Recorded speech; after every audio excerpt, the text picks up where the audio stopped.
Hello, everyone, and welcome to a very special episode of Transformers the Show. Tonight, we've got Jack Lawrence on, plus our top 5 86 movie bots, plus why the 86 movie is not a toy commercial and why it means a lot to us. All that and loads more on Transformers the Show. There's a magical place, we're on our way there, with toys in the millions all under one roof. It's called Toys R Us. Soon after bedtime, when dark nighttime falls, Jeffrey and Helper stock up all the shelves.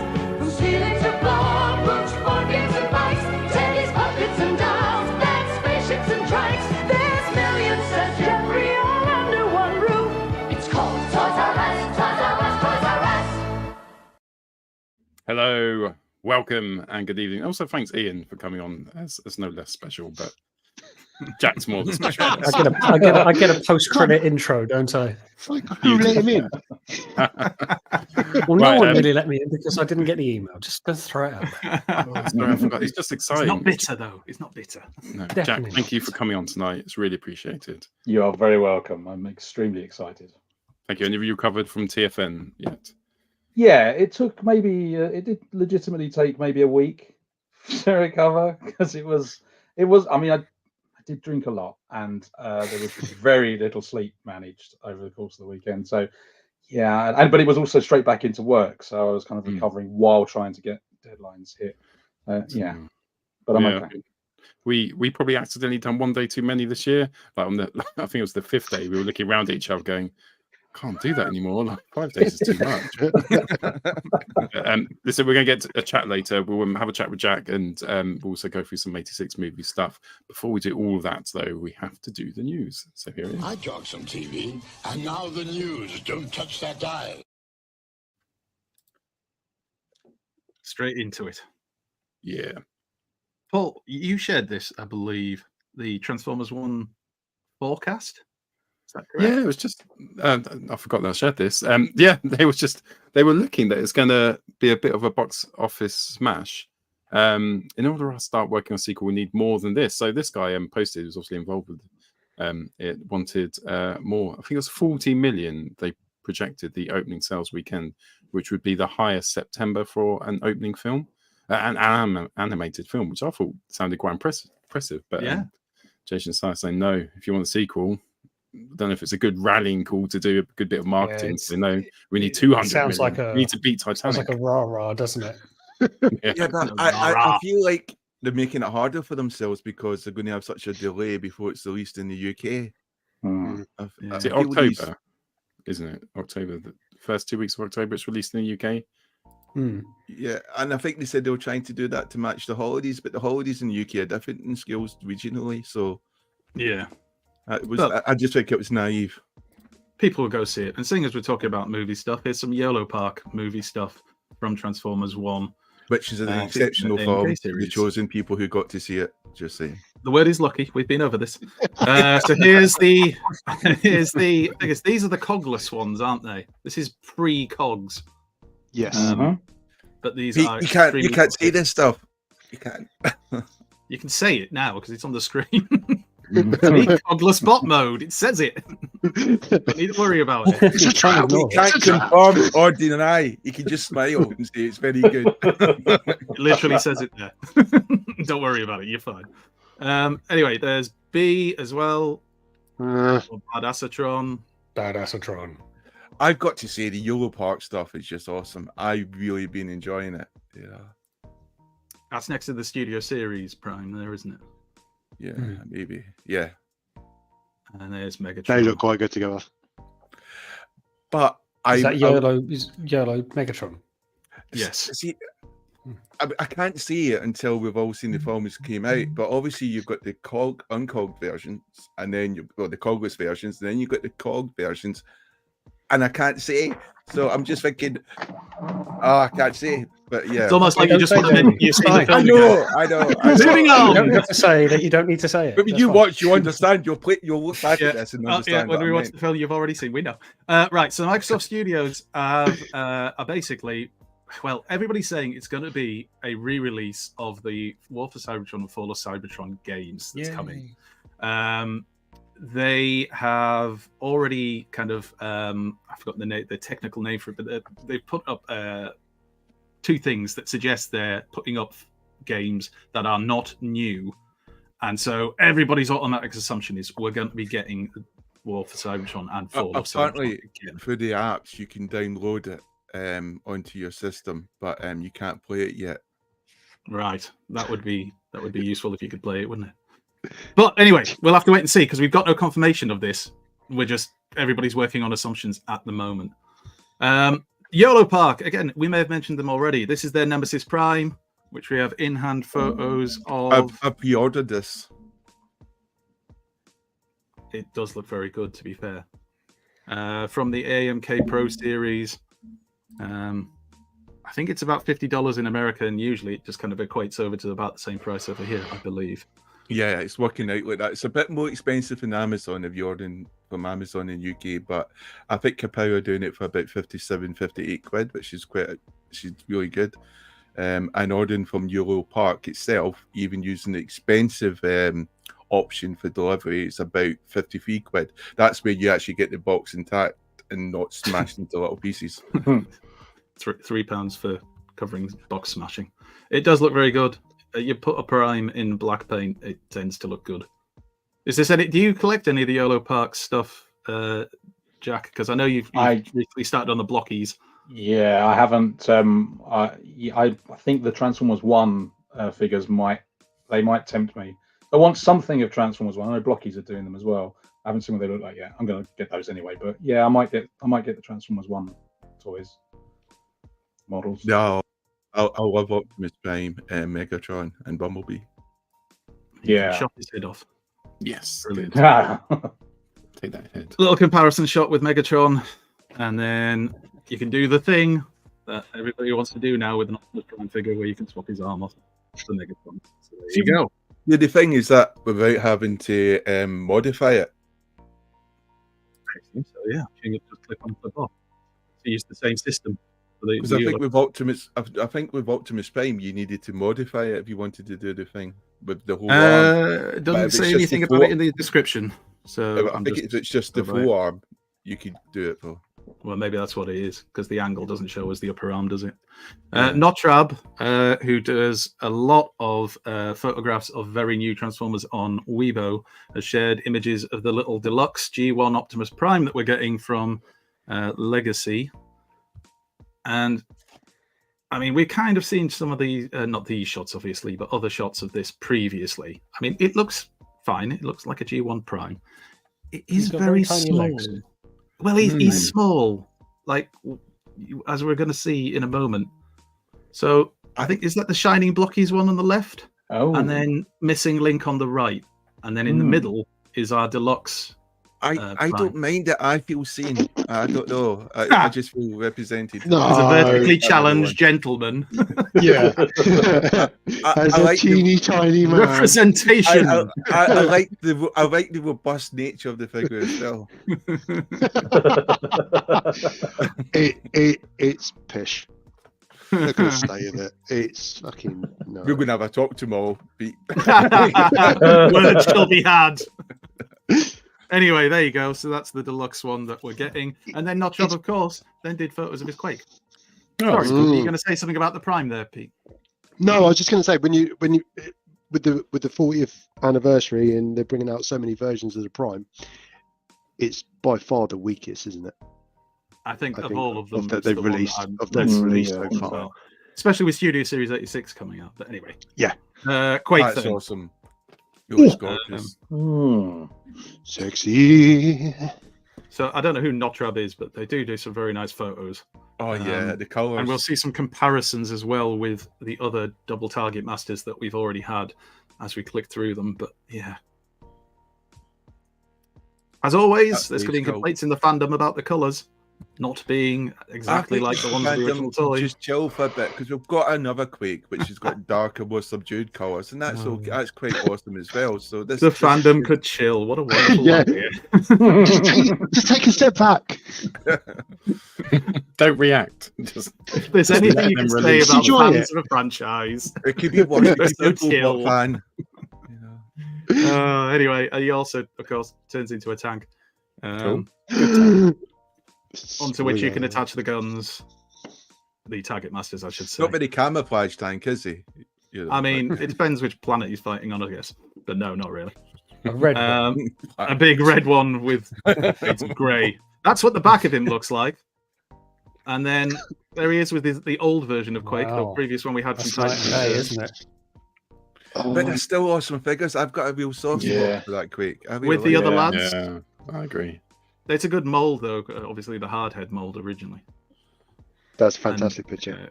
Looks very good.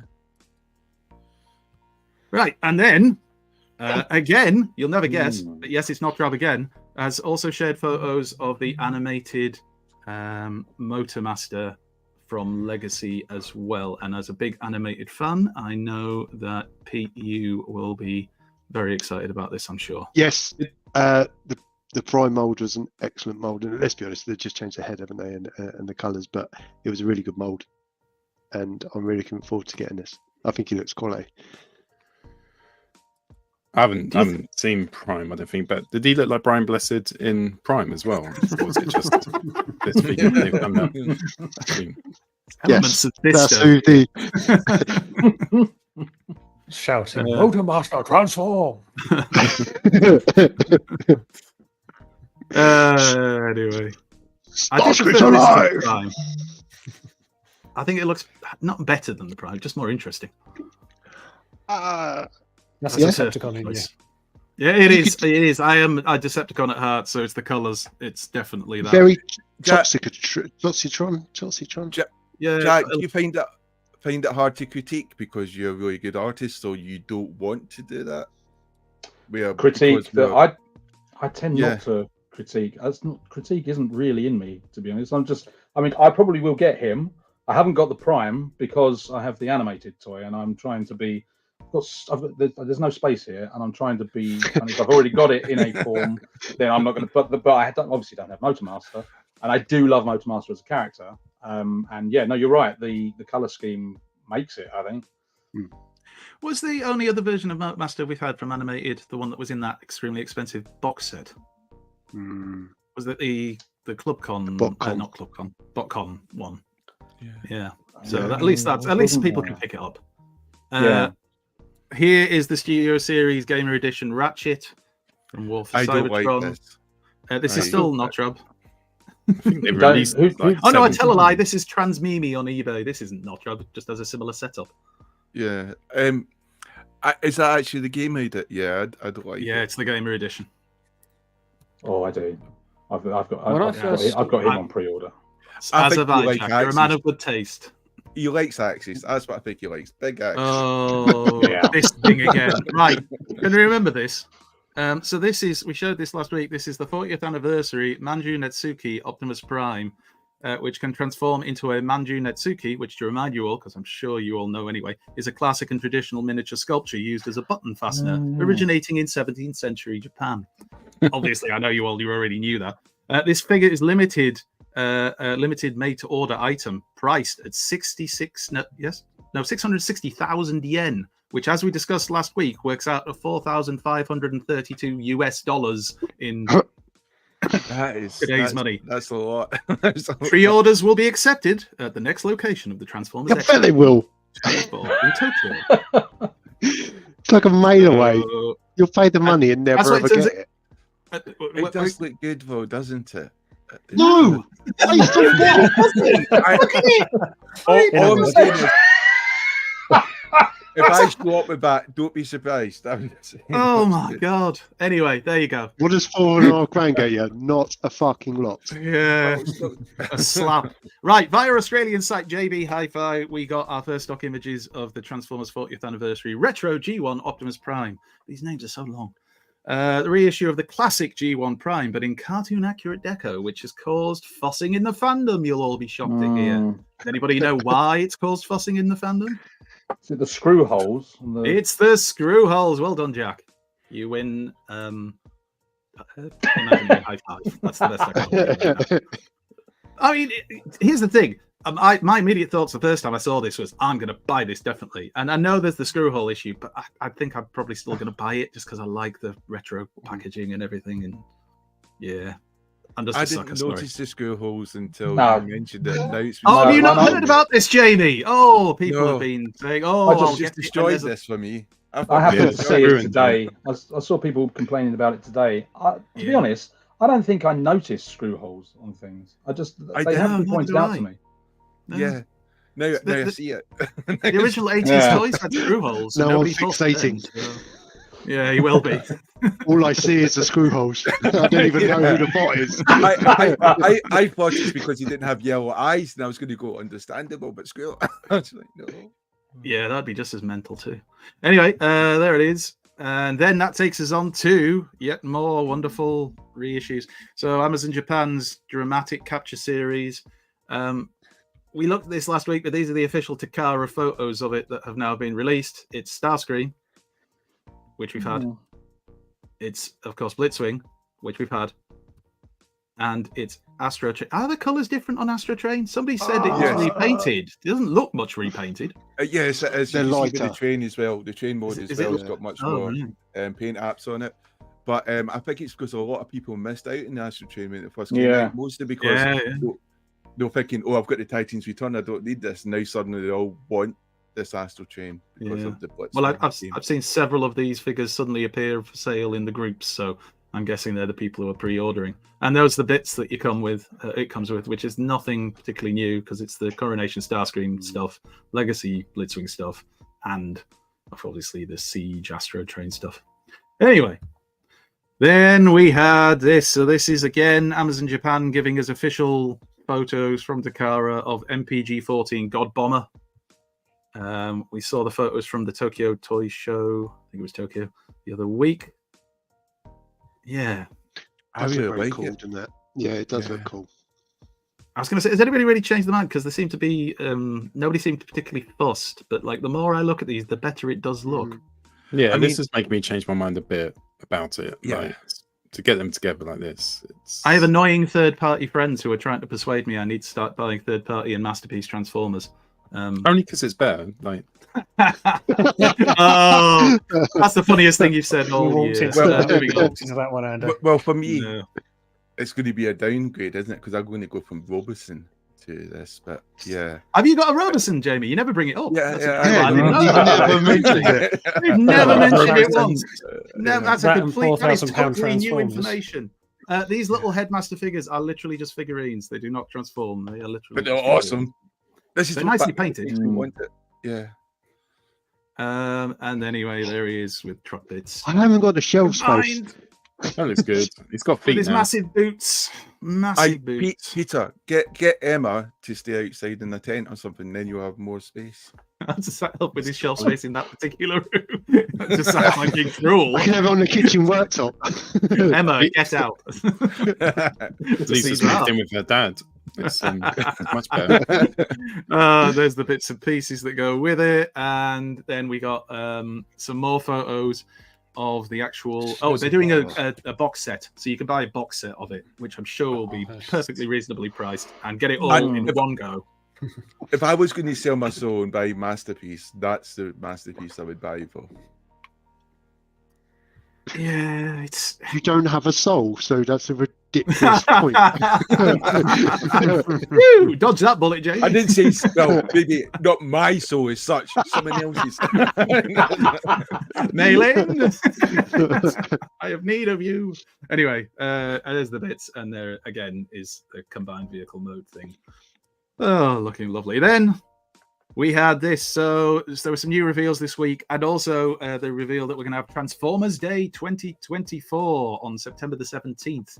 A day to celebrate, well, Transformers 1, but also Transformers in general. And I think there's going to be reveals and things like that through Hasbro Pulse. This is the Bumblebee Studio Series TF1 Bumblebee. That's pretty cool. I like it. And he comes with the knife hands, of course. And then, obviously, they talked about the fact we're getting this. There's a few people who got to reveal things like this, like Toys R Us and Thew, and did him go get some? I can't remember. But there was a few Go did, different yeah. YouTubers. So yes, September 17th, if you are available to watch stuff, it will be on, I guess, the YouTubes. And then also we got to see Elita 1, the Studio Series figure. Do you know, it's quite good to see a later one, because like when I first started collecting Transformers, I think there was like only one figure out of her, and she was a very prominent figure, character in all these sort of mediums. And now we've got so many different versions of Elita 1. We have many different molds. many versions of her now. And this is the 30 MDLX Sideswipe. Somebody got it in hand and took some photos, and I stand by my statement I made in the Facebook group that for me this is the best looking robot mode for Sideswipe that I've ever seen, which Soapbox agreed with me about. So you like watch first. Look at that sassy look. That's not so much crotch thrust as just pure sass. He is not taking shit from anyone. Look at that. Look at the size of my gun. If I did that, I would do my back in. I'd be like, just stroking his cannon. Anyway. First ever photo shoot from his first ever reader's wife. Sideswipe OnlyFans. He's not quite as confident as he should be. It's his first time. It does look very good though. I do like it, but he's not quite beefy enough for me. He doesn't have a lot of people watching this will know how much I enjoy the Sideswipe body, yeah, I want a bit more muscle on my Lambro. Yeah. I don't like the antennas on his ears. Yeah, a bit OTT, aren't they? Then we had this, which is the T-Spark, Takara T-Spark, Transformers, Karakuri, Statue, KSO1, Convoy. So this is self-transforming, isn't it, if it's on the stand? And it does other bits and pieces as well. So like a rich man's Robertson. Or a poor man's, because I don't know how much this cost. There's so much wrong with that. Or somewhere in the middle. It's about 250, isn't it, or something like that? I know In Demand have it in pre-order or something, so you can probably check now. Yeah, I'm not doing that right now. Yeah, I'll take your word for it. But I mean, yeah, it's another brand. We've got enough of them. It has no interest. I personally like it, and I think it's innovative. So yeah, I think good. Would they bring any primes out next year, do you think? Several. Thousands of them, probably. There's never a year where there's not a new prime coming out. Pete. That's true. Don't ask silly questions. Jack said there's no such thing as a silly question. You've just proved him wrong. Then, via IGN on YouTube and Hasbro PR, they shared their new game, Transformers Galactic Trials. We have some screenshots of it here. Yeah. I mean, it seems to be more of a racing game with some shoot 'em up kind of elements. It's like traction moving along all the time, whether you're in is it or not. I think so. It's by the same people who did the Transformers Battlegrounds game, which wasn't the best, and the Transformers Earthspark Expedition video game, which I don't remember personally. Is that CJ face in the background? That's the one I did. The giant statue. Yeah, that's Optimus Prime in the middle. In case you couldn't just be Ape Face; it had to be Siege. Yeah, anyway, to hunt Paul.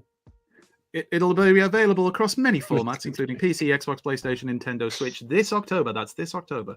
Get your pre-orders in if you want to. I do not. It's good that they've got game representation. That's the good thing. We haven't been let down on that front before. The quality of the game isn't important. I think we're all very polite because of Jack's been here. That's what I think. No, don't be polite to me. It's shit. Absolute shit. There it is. Why fucking bother? That's like releasing. He's just released a pressure valve. I'm glad someone said that. I've been wanting to say that for ages. Moving on. So you're not going to get endorsed by this publisher then, who's making this game, I imagine. Well, not you, Peter, you guys. I haven't said anything. Endorse me. Let's move on to something far less controversial, which is, of course, from Notrab. We have in-hand images of Transformers Legacy Deluxe Cyberverse. I like this character. Universe Slipstream. Yes. Which has caused no chomping of teeth and angry tweets. Nothing like that whatsoever. I didn't Everybody's understand. happy with it. someone started to break it down and talking about the colours and stuff, and I just thought, don't they realise porn's free on the internet? I just didn't get it. I just thought, Who had oh. 24 minutes before Jamie brought that up on the sweepstake? I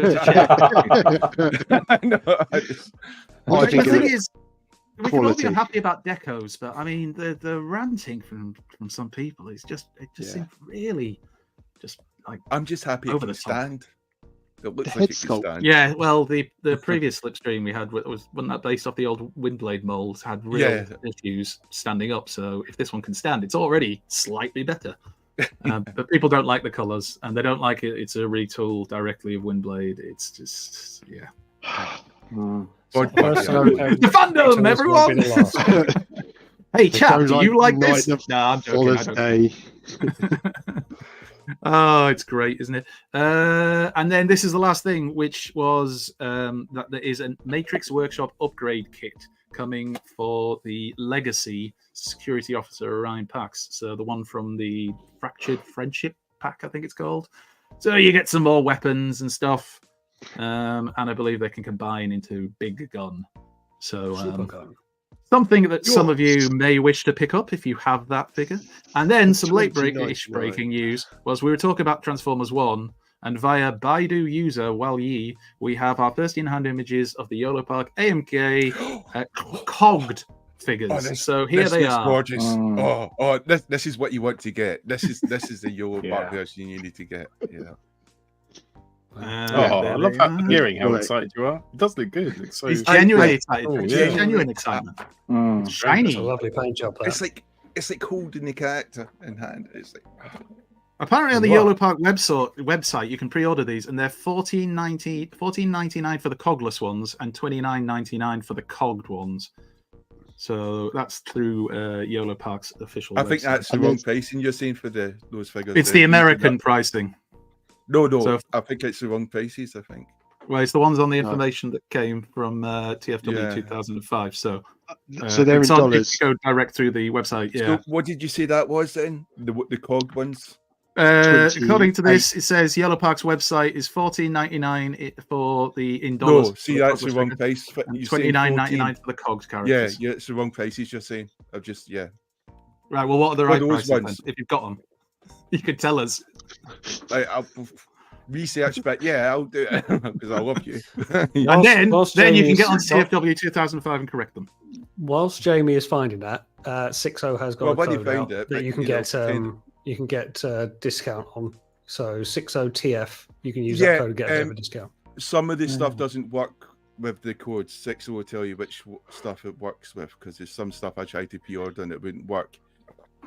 I've got some chips. Do you want to piss on them as well? Oh dear. Anyway, there's Megs, looking Meggy, and there he is with the cogged Prime. The thing is, they look good together. That's like where they get. They really do. Just one on its own, you might go, but you see them together, and you start to think, actually, that would look nice on the shelf. Oh, swines! It's how they get you.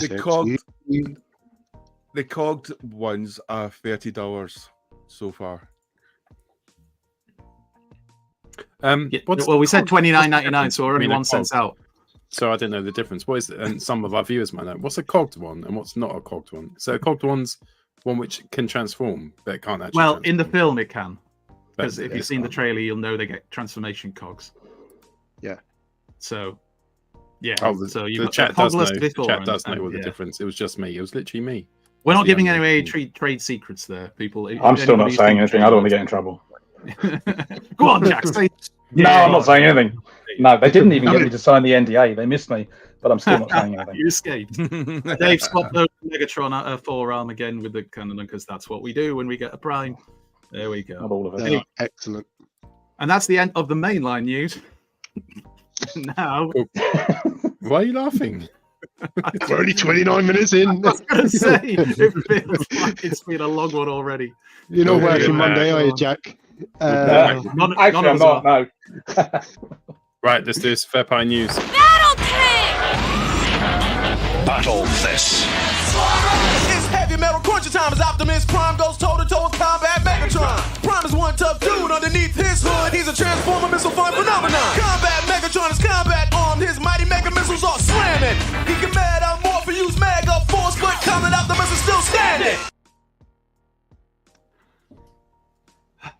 Right, fans hobby. I'm going to put my drink down. So I got straight. Just about to have a drink and the thing finished. This is fans hobby. Energy Commander, which is their version of it. He was called Wing Saber, I think, in Energon. And we had grey model pictures. There are some more grey model pictures of this prototype in alt mode, which is basically looks like a giant wing. If you're not familiar with the character from Energon, it's kind of cool. It looks kind of cool. The original toy was not great. It looked good, but it wasn't great.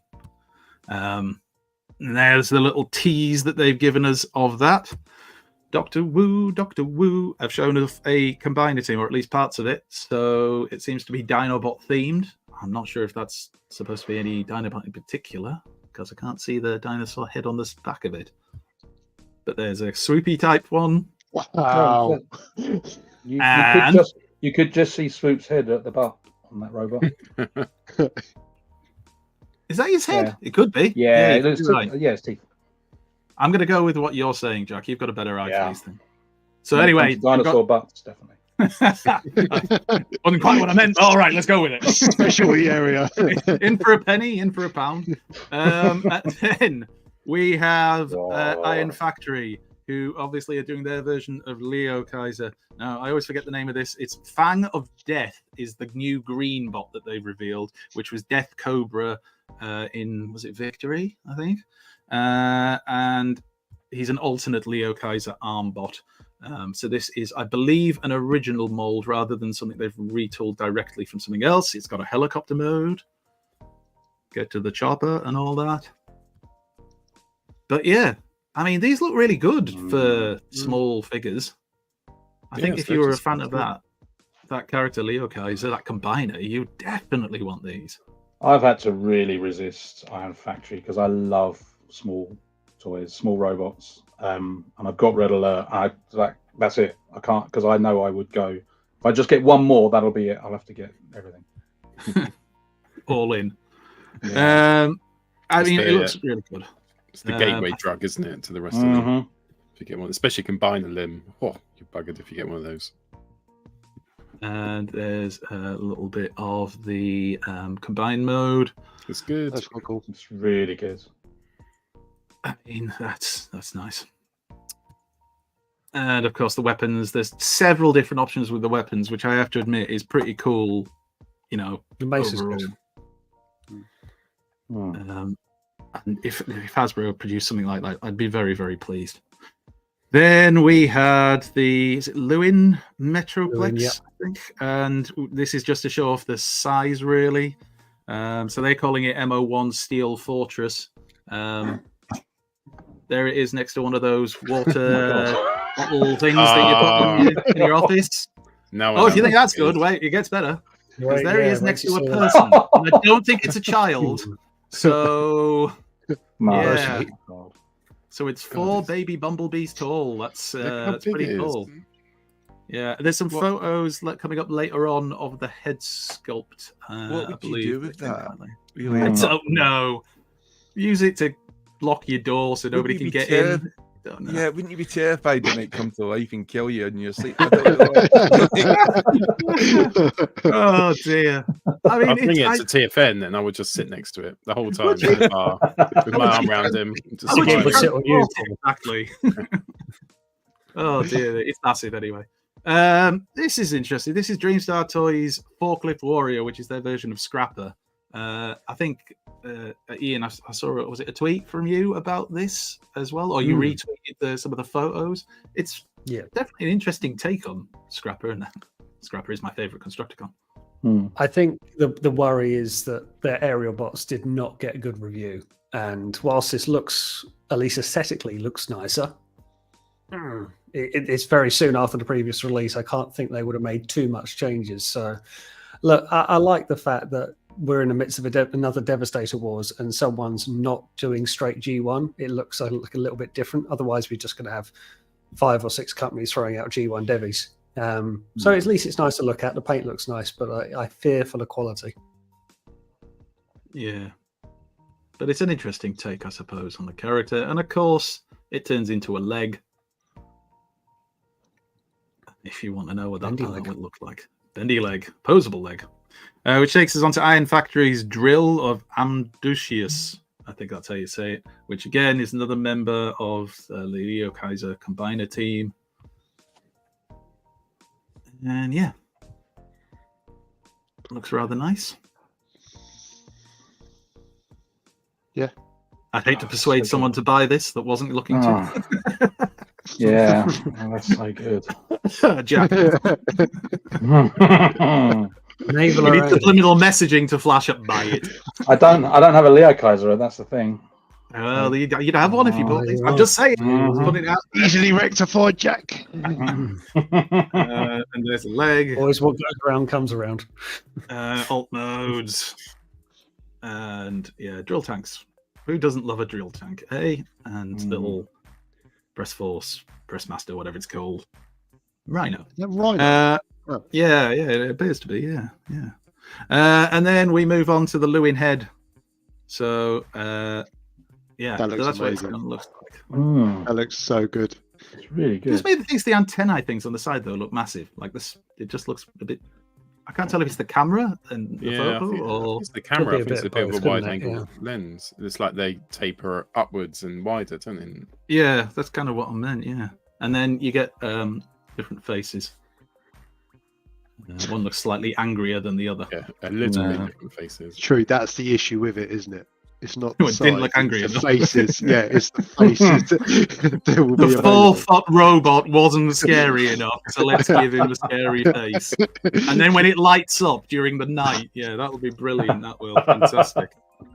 And then we have some photos of Ocular Max Perfection Series Maximus Pro Combiner, which is their defense saw. And these photos show off their versions of Streetwise and First Aid in their. Now, keep me right here, Ian. It's their toy and their toon colorings, isn't it? Is that right? Yeah, because we've got these two out in their toon versions already, and now they've thrown out the toy versions. Right. So I think the shots is one set of First Aid and Streetwise is combined as toy and one as toon. Bit of a funny thing to do when they're halfway through the set, because Gru's imminently coming out, and they decided to throw out the toy versions. I think the toy versions have got like a little bit more going on them. But yeah, I'm quite happy with the toon ones that I've got. Because we See saw that Blades recently, didn't we? See the pose Blades they is do? That Superman pose, isn't it? With the sort of fist is going down it. Is the knee meant to be touching the ground? Superhero landing. Because wouldn't that hurt your knee? I don't know. Maybe I'm old. But I just At our age, yes. I was they're trying while to robot, get that Jamie, off. they're fine. I was trying that out today, and I went, "That really hurts." No. Took him 2 hours We're to trying a get superhero landing. What were you doing? Help me.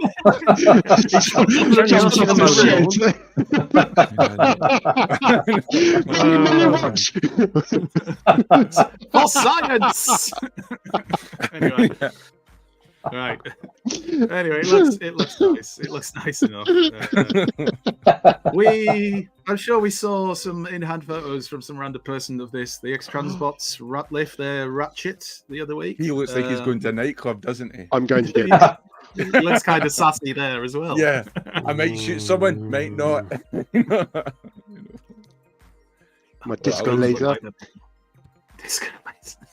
I'm I getting this. like Yes, them. I yes, like yes, the Marvel yes. accessories. Do wait until a first review is done, because I watched the transformation video and a couple parts looked very ex-Transbotty. Just be Is that careful. a phrase? Very ex-Transbot. Ex-Transbot. So New ex-Transbot. adjective. It's. I really wanted to I get d- it. I don't think it's bad. It will be a darn sight cheaper than Fans Toys version when it comes out. I don't know. I like it more than I did. I don't love it. Head And I've sculpt. got the Takara version. I don't feel the need to update. That's the thing. Like Takara still holds up for me. Even for that head sculpt. The head sculpt, the Marvel ones that it comes with, I particularly like, but that's not enough for me to justify the figure. Just the head sculpt. I think it looks fine, but then Takara did a good job, and that figure's well old. I got that for so cheap. Well, I'm not getting Yeah. it now. Ruined You it. can still You get ruined it. it, Just, calm it down. just don't come crying to me when it breaks. Get sent to Peter. Tonight. Get it for the head sculpt. Yeah. Just keep the head. We'll just buy the head. Yeah. Paul, do you want to? Then I know what the next thing coming up is. Do you want to perhaps make some form of announcement? Yeah, cool. I will do a verbal drum roll. So thank you so much to Graham and Luke at TF UK and Primetime Toys. They've given us exclusivity for this reveal of the next guest at TF UK Con 2025, which will be in Birmingham. So it's the convention. And we've already had Toys R Us earlier on announce Bob Skur. And we can announce tonight that there's another guest coming. And it's the very special James Roberts. Da-da-da-da. Oh, He's got an awesome name. Awesome. Yeah, that's it. What, James Roberts? The first name, the first part. Well, you're Jamie.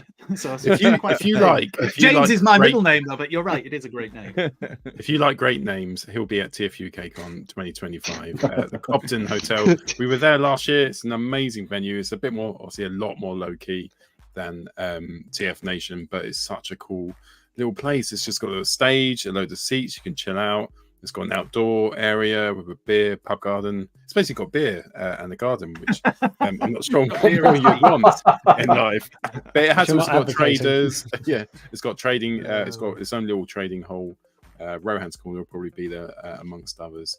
So you can buy robots, sit down, and yeah, it was just a super chill day. And it's great to have James joining them next year. So yeah, and thank you for the James Roberts. James Roberts. Yeah, Not James.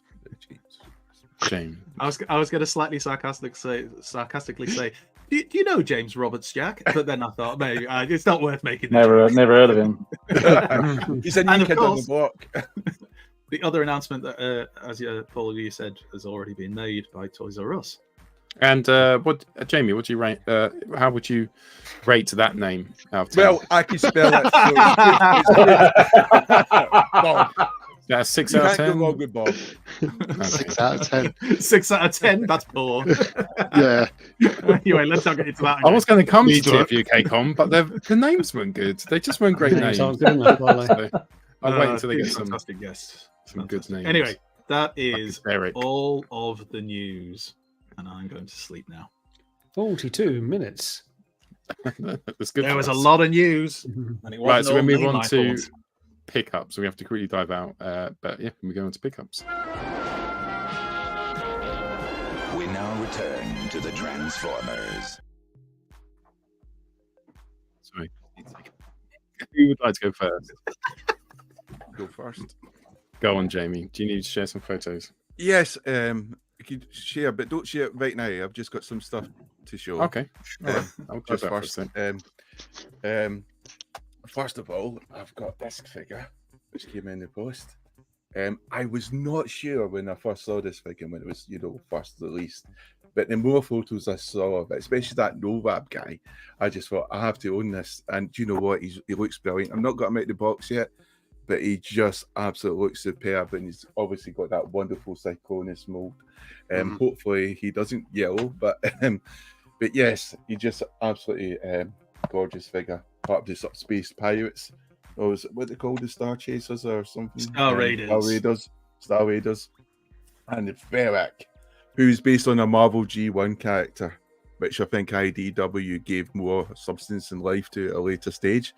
I've got this character, which I think, Andy, you got a couple of weeks back. Yeah, Cybertron Hotshot. Yeah. I love that so guy. I've got like 4. I've got this guy 4 times now. It's the worst thing about being a Transformer character. Even when it's obscure characters, you end up having like multiple versions of them. Oh, yeah, you mean because you bought the Armada ones? Sorry, I was thinking Yes. you bought 4 of them. I thought you were telling me you bought 4 of them, but you meant because of the Armada Hotshot. Yeah. Just in different poses. Different Armada ones, and the Selects Hotshot, which was based on Hound, I think. Mold. That one. That goes back to an older figure, but yes, I know which one. And some G.I. Joe, I've obviously got like 2 versions of these characters as well. Now that's the thing with G.I. Joe. So I might be keeping these guys in the box, but I absolutely do love these characters, especially the Eagle. So I'll be taking the Eagle out because you could use that Eagle for fantasy dioramas and other stuff as well. If you if you like other toy lines and you want to get some animals, G.I. Joe classified as a place to go. Some of the animals they do are absolutely outstanding and would work with other sort of 6-inch, 7-inch scales. So yeah, for other toy collectors, G.I. Joe, superb. But yes, obviously the Transformer figures there because they're human Transformer figures because they're now shared universe, so that's why I collect them. I've told that to me around the Transformers. It's not my fault. Shaky ground. It's a valid link. This- Pete, a valid link. This I got thanks to the sort of triple takeover boys. Mostly, so some KO Micromasters, which I got from AliExpress. I think they're based on some of the sort of G1 because I'm starting to collect the Japanese stuff because I've got all the UK, EU, USA collection. So I'm trying to pick up some of the Japanese stuff now. So this is the KO stuff because I think the vintage version, especially of the little blue guy, you can see I don't know his name. Well, I don't know his name, it's written down, but I have no idea how to pronounce it. But like the vintage version of that is something like £250. So the £4 knockoff, I went. That'll do. What's the quality like? Have you opened them yet? I've not opened them yet, but from what I've seen in other people taking photos of like Six Souls, etc., and Liam and Toy Box Soapbox, and it looks pretty good. Now I had the cars out. I opened the bags to get the cars out, and they look pretty solid as well. So yes, first time buying from AliExpress as well, so I was a bit nervous, but it came out through. I'm just going to share these photos. So here's photos I did of Swoop with the title "I'm Batman." I really do love this figure. The more I play around with it, I do think for it being leader class and the amount of plastic they use, they could add some gap fills in those forearms. That's the only thing I would say. But apart from that, everything else is a bit majestic. I do think the feet are still very small. I haven't changed my mind from last week. But I absolutely do. I just, when you get these toys, you know, you just start thinking about for me, I start thinking about the G1 comics or the cartoons. And yes, definitely there, you know, when he's fighting this sort of his nemesis there, dive bomb, or based on, I think, the excellent story done by Simon Furman, where No Name, which was the 1988 Transformers calendar, which was also based on a snapshot of another story, which some people say Deckers file, I think it was, or something like that. But obviously, you had in the comics, we had the Predators and the Predacons and the Dinobots having that sort of grudge match, which they often had. And these are obviously some previous photos. Yes, if you haven't got a scope, go and get it. And there's my Godzilla from last week. This is the Godzilla we deserve. Takara, have you watched this? There's some excellent customs of Godzilla. I think you might have some in the socials today, or maybe. Yeah. Just think about it. That's all I'm saying. But I actually did that quite polite. If Jack wasn't here, I would have been screaming, Takara, you fuck! God damn you, Takara! What have you done? You were the promised ones. Right. But yes. So that was my pickups, and an enjoyable bunch of pickups as well. And thank you. It's Jason Simon, Wagner? isn't it? Who's Peter's doppelganger again? Stephen. I was Stephen the Simon, so I was getting confused. I thought you meant actually from Triple Takeover. Skywalker. So it's some of the guys in Triple Takeover as well. Yeah. It's Liam. Liam and I were separated at birth. We are the modern day twins. Twins, You mean by hospitals? Anyway. Come on, Arrowfire, what you got? What have I got? Well, I'll start with an easy one. I got a Swoop, finally. Smith's Toys to the rescue, which was nice.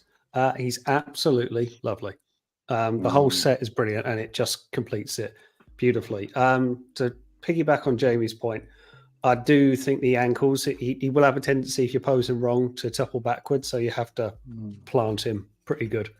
But I think he's brilliant. You put them all together, man, this is such a good figure. He's almost the best of the lot, but then I put them all together and I like, oh, well, I like Snarl, I like Grimlock, I like all of them, but putting them together, yeah, he's so good. Absolutely blown me away how good he is. Right, I am on the blocky train.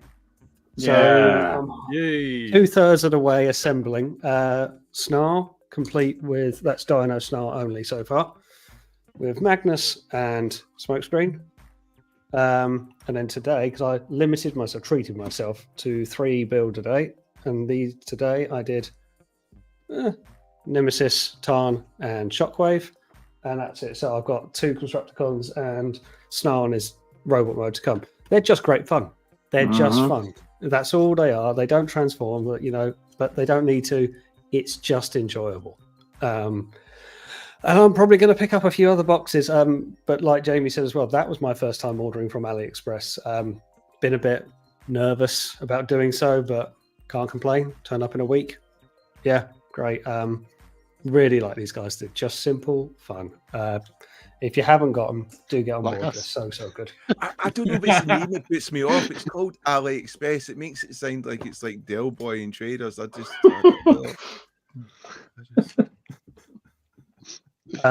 So I went and saw one of the traders at TF Nation who actually lives only about 15 minutes from me. And I went to go and pick up something I didn't buy at TF Nation. This was the chap who actually recognised me. So it's Max and Me Loves Toys. It was a third-party stall, particularly. Then I went and picked up a toy there. As I went and bought what I was arranging to pick up, he said, "Have you got this particular figure?" I said, "No." He said, "Well, you do now." And he just gave me a very nice stylised Optimus Primal, which was absolutely lovely of him. So thank you, James, for that. That was so kind of you. You didn't have to do that. If you want to go and check them out at your leisure, my TF Nation video's got the links to their eBay page because they don't have a website, but didn't have to do that. It was just a nice gesture on their part. So if you want to do a nice gesture for me as well, I'll plug your store. And like you don't like you as a Beast Wars figure. Here we go. Shut your face. Shut your face. The bitterness of green and envy just coming through the screen. Bitterness and green and envy, don't you? That's gorgeous. Oh wow, is bigger than my desk. Fans Toys Ethereon Superion finally complete. It's so fucking heavy, but he's absolutely majestic. Absolute unit.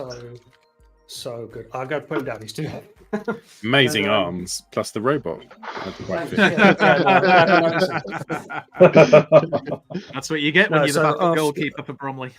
So is that really stable in your version? Well remembered. 5 years though, getting that set completed and a lot of money.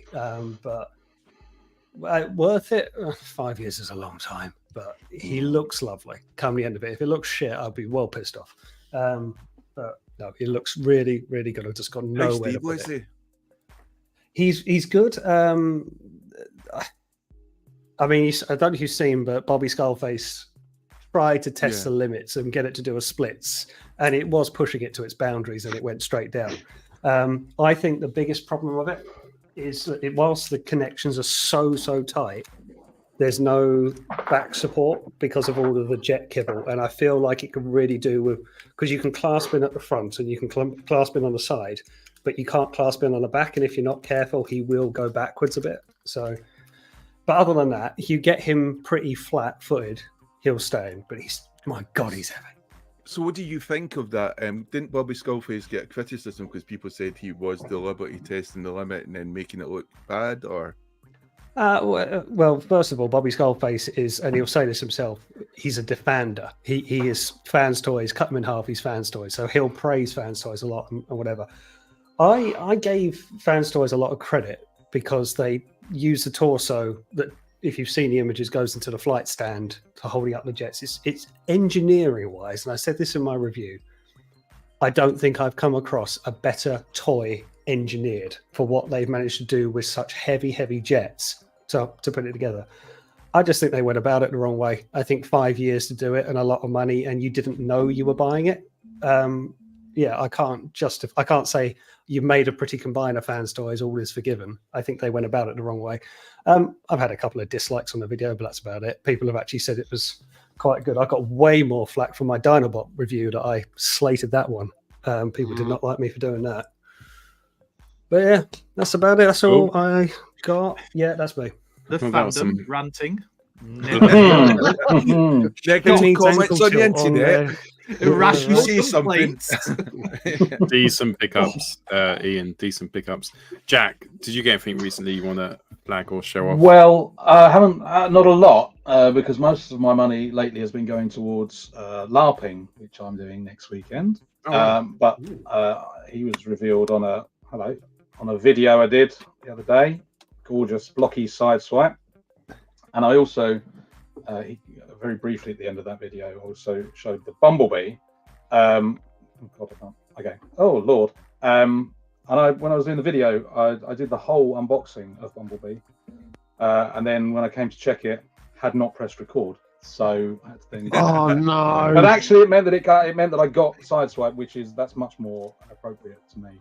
And although this is not Transformers, I am very excited about this. Mr. Sinister Funko. Because I just like Mr. Sinister. Nice.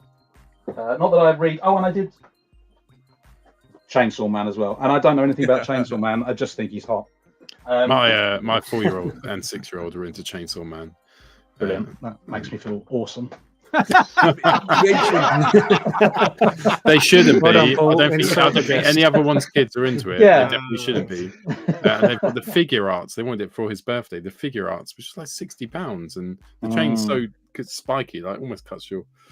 I'm not I think I got him at where was it? LFCC. I think I got done on him as well. I think it was £45 a pay for him. When I looked on I don't know, eBay or somewhere, it was 28 quid. So yeah, definitely paid a convention premium for him. That week's ago. What you said you're doing LARPing? What I am going to my first LARP session. Live action role play. But what type is it? Which fantasy are you doing? Yeah, it's a fantasy. Yeah, it's Empire, which is one of our big ones. Apparently, I've never done it before. And I'm looking to show you my. If I can put it down. Please be an axe. Please be an axe. Please be an axe. No, it's not. No, it's my armor. Wow. So I can't get this worked out. With the braces on the back there. So I'm not actually going into battle. I'm going to be a healer. But I am going to pick up a dagger there because apparently it's safest for you in the evening if you're armed, just in case something happens. And you need to get an axe. Obviously, you'll need to get I'm not an axe wielder. Oh, goodness me, no. No, I'm a pacifist. I'm a man of... I'll carry your axe. You can use it Just a big axe. You can find people with the axe if they're hot, you know.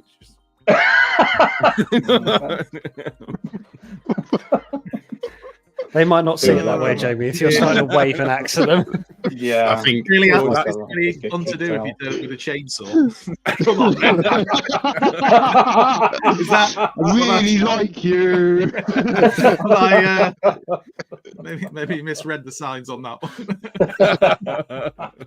I have seen role models, Bumble Jumper, yes. Cool. I think it's a tie at the moment between Fans Toys, Ian's pickup, and your LARPing and your blockies. Was there anything else, Jack? Everyone needs blockies. No. LARPing is very expensive. Andy, did you get anything this week? The only thing I got this week, because it arrived late, but anyway, I'm not complaining because I got it in the end, was my Legacy United Thundertron pack. And the only annoying thing about it is that I received it kind of on Monday, and I've just not had time to properly sit down and open it. The only time I had some spare time really to kind of sit and do anything, the wife and the kids wanted to make blockies, so I ended up doing that with them instead. But I need to get him out. I need to decide whether or not I'm keeping both my Thundertrons now, because I felt there's enough differences to keep them. Well, to be honest, but I need to have a look. I think keep them both because you could have one in alt mode, and the alt mode. Well, that's what I was thinking. You Have know? the older one in its alt mode for like the Zoidy look, and then keep the new one for. Apparently, he big got his pirate. alt mode from the Zoid homeworld, which is Zai, I think. So that explains his sort of Zoid. I haven't read that. Where did you find that information? That's Well, Spider Father said that. So if I'm wrong, he is a it's sponsored information. Unless he made it up. Yeah. How dare if he you, did, you know. Space. Yeah. Skywalker. Yeah, space is why I might not keep both. I'm a bit gullible. It's like that time I called that Micro Master Ass Blaster, you know. Ass And I thought, oh well. His name, Ass Blaster. Doesn't quite sound right for G1. I shall call you Ass Blaster. 9 out of 10. Anyway, that was it. Sorry. Thank you. That's it. Cool, brilliant. Although this week, well, I got one Transformer, so that's 2 weeks in a row I've got Transformer. And I got RED, Optimus Prime. He was £15. He's a hefty bot. He feels heavy. So I think they're meant to be £25, or they were when they were released. In the box, he looked incredible. He really reminded me of almost like a Masterpiece Earthrise. When you look at Earthrise Prime, but sort of painted up to be an Earthrise thing. And I think, Andy, you've said it before, when you get him out of the box, he's just really wibbly, wobbly, and it's just such a bad sell, and I can't. They look so good in the box. It does look so good. They look so good in the box. Watching you having less and less connection with the figure as you're describing it. If you're looking at him now and thinking that looks great, it is deceiving you and it's tricking you, like it did with me. But also, do look not at Paul's trust him. eBay page, and you might find it on there. But if you have £15, you could be the owner of RED. I don't know. Maybe. What I'm hearing, Paul, is you want my Megatron and Soundwave to go with your Prime, so you can enjoy all three together in wibbly-legged joy. I haven't tried to tighten the joints because I've got a job. So. Things to do. Just sorry, Ed, I know you've got a job. Look at JB's face. The mention of the word job. Jamie has a job. He jumps off garden sheds for a living. Tries to do Superman. Science. I'm an academic. It's in the name of science. Right. Your broken ankles in the name of science. I've got a really nice monitor, which I know is not exciting to anyone else apart from me, but it's a standalone monitor. It was £70. Well, actually, ordered two. Ordered one, and I didn't check the delivery date. And Amazon normally does next day. It said Monday, and it was like the Sunday or the Saturday. And I ordered all the bits to go with it. And my wife was saying, "Oh, you're getting so excited!" I like the female to female HDMI adapter. Everything was coming, and they were all coming the same day as well. I had everything. I didn't notice that the fucking monitor said from March 2025 Monday to like 2026 was the delivery day. So all these HDMI adapters, this 15-meter HDMI lead, everything turned up on the Monday. I was like, it's a fucking monitor. And I checked, I went, oh, it's March next year. What? Who does that? Who puts that as a delivery date? So then I ordered another monitor. Amazon were very kind. They cancelled that one. And I got the other one. And I can literally sit in my man seat in my front room with the monitor there, do some retro gaming. I've connected it to my PC, and it's just a delight, and probably the most exciting thing that's ever happened to me. Gone blurry. It's broken my camera. It's so good. Pete, tell us what Marvel Legends figures you got today on Transformers the show. I didn't get. I did not get any Marvel Legend figures this week. I got Studio Series 86 Springer that turned up today. I can't confirm yet about the ankles or the knees, but Are they any good? I don't know. Fingers crossed, eh? Fingers crossed. I did, as it's Transformers the show, I got a Thundercat. Nice. So Chitara, which they're saying that the Cat's Lair is coming in November, so I need some Thundercats to go with the Cat's Lair because I can't just have a Cat's Lair because that would be ridiculous. His voice still doesn't know where he's going to put it, does he? It's like he's talking to Emma now. Does Emma know how big it is? Or is he distracted?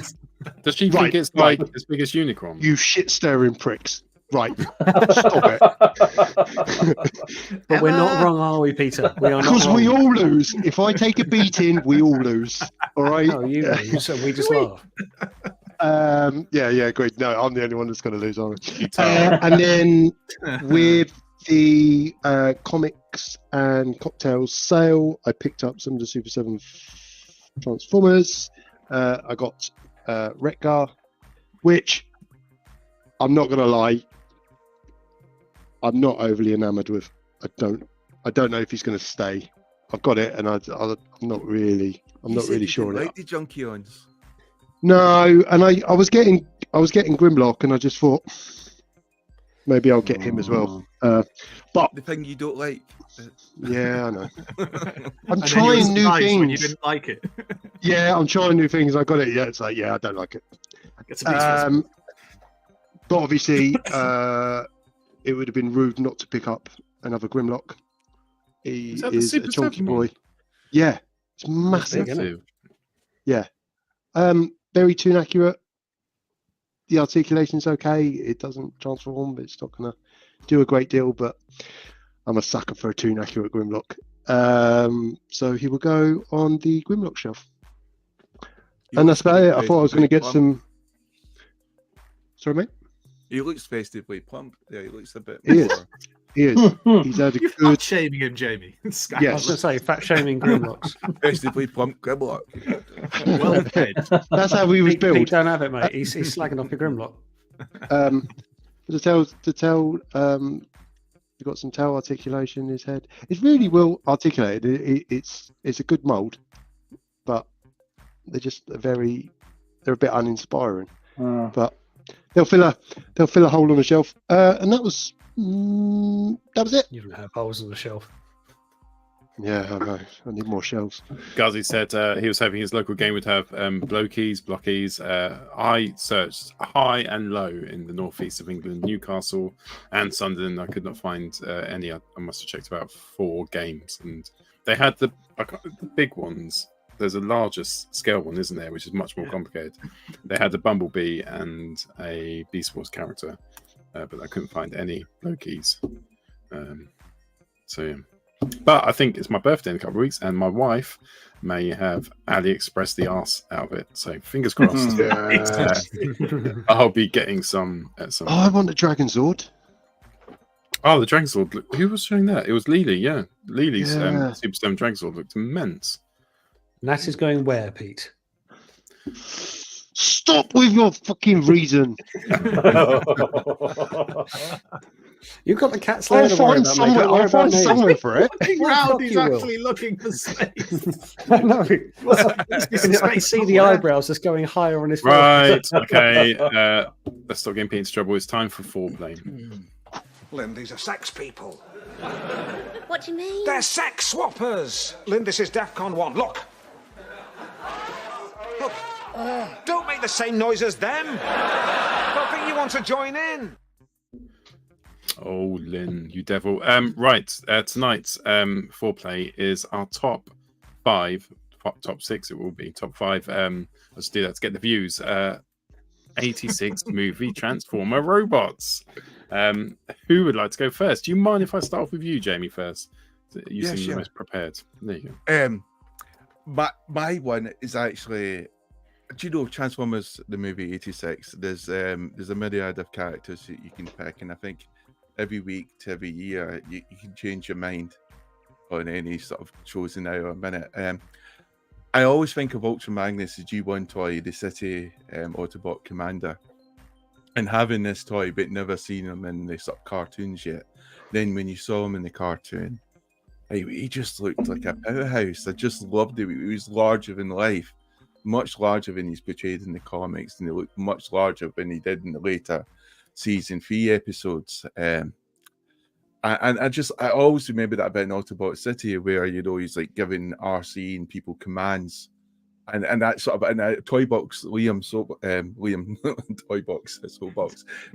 He did this awesome photo of that, sort of recreating that scene, and I think that's the one thing, like people like yourself, Jack, is that you're the progenitors of like creativity. You people draw the artwork and with the toys, which is interchangeable, and then for toy photographers, we sort of leech off of that. I don't know if leech is a nice word to use. I don't,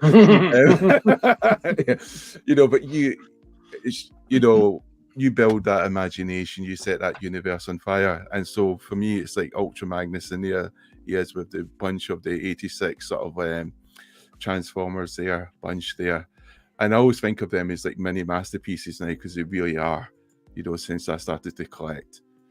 And he's just like an epic figure. And his alt mode as well, I do think it Hasbro called the shots right there in that toy to make it fit in with the other sort of characters. But I always feel like when I watch Ultra Magnus, he was so awesome, and you kept thinking he was going to build up to a crescendo, like it was going to be something really epic, and he just didn't seem to get there. I think the way when he got you know, the way he died, you know, I think originally, I think it was like you said, Andy, he was meant to be ripped apart.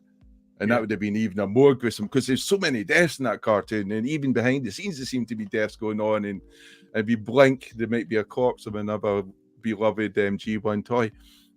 And with Ultra Magnus, I felt like he never got to really shine or sparkle, even though he had was it Robert Stark was doing the voice, that really wonderful, awesome, commanding voice.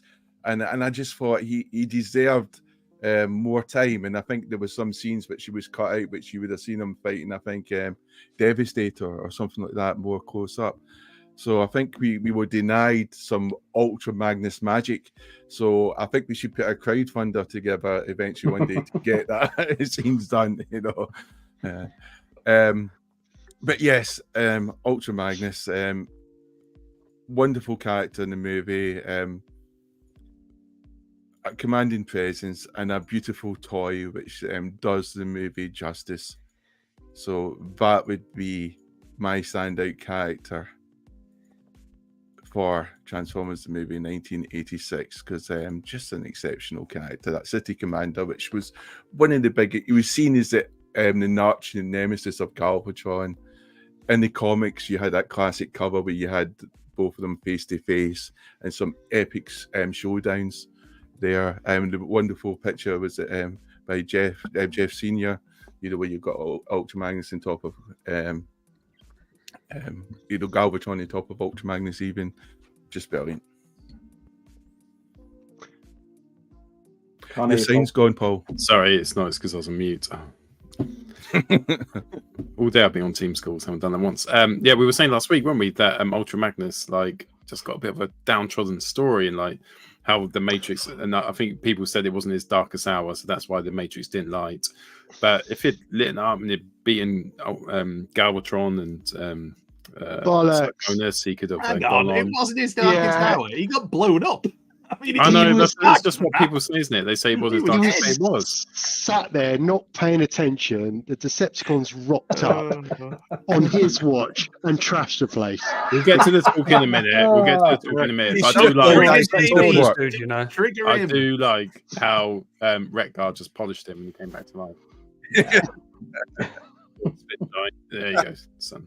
You're off. He's alive again. Right, we'll get to that instead. We have our discussion's going to be about Get polish brings me to life. You said it. We were all thinking it.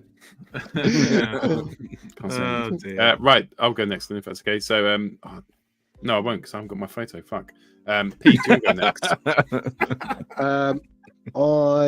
My choice would be Springer, because I think he was a Minger.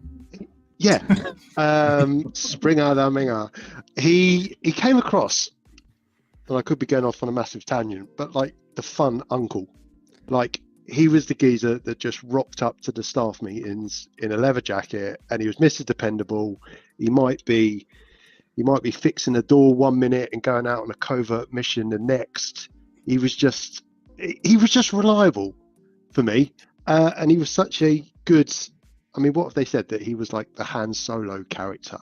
I think in the, the first version of the script and stuff, and you can see why, because he's, he has some wise quips, very cool alt mode, didn't mess about, got the job done. I mean, really, you could argue that he should have been commander of Autobot City. rather than Ultra Magnus. You left a 10-year-old boy to die. To be fair, they all His left mum him to did. die, Jamie. His mum left.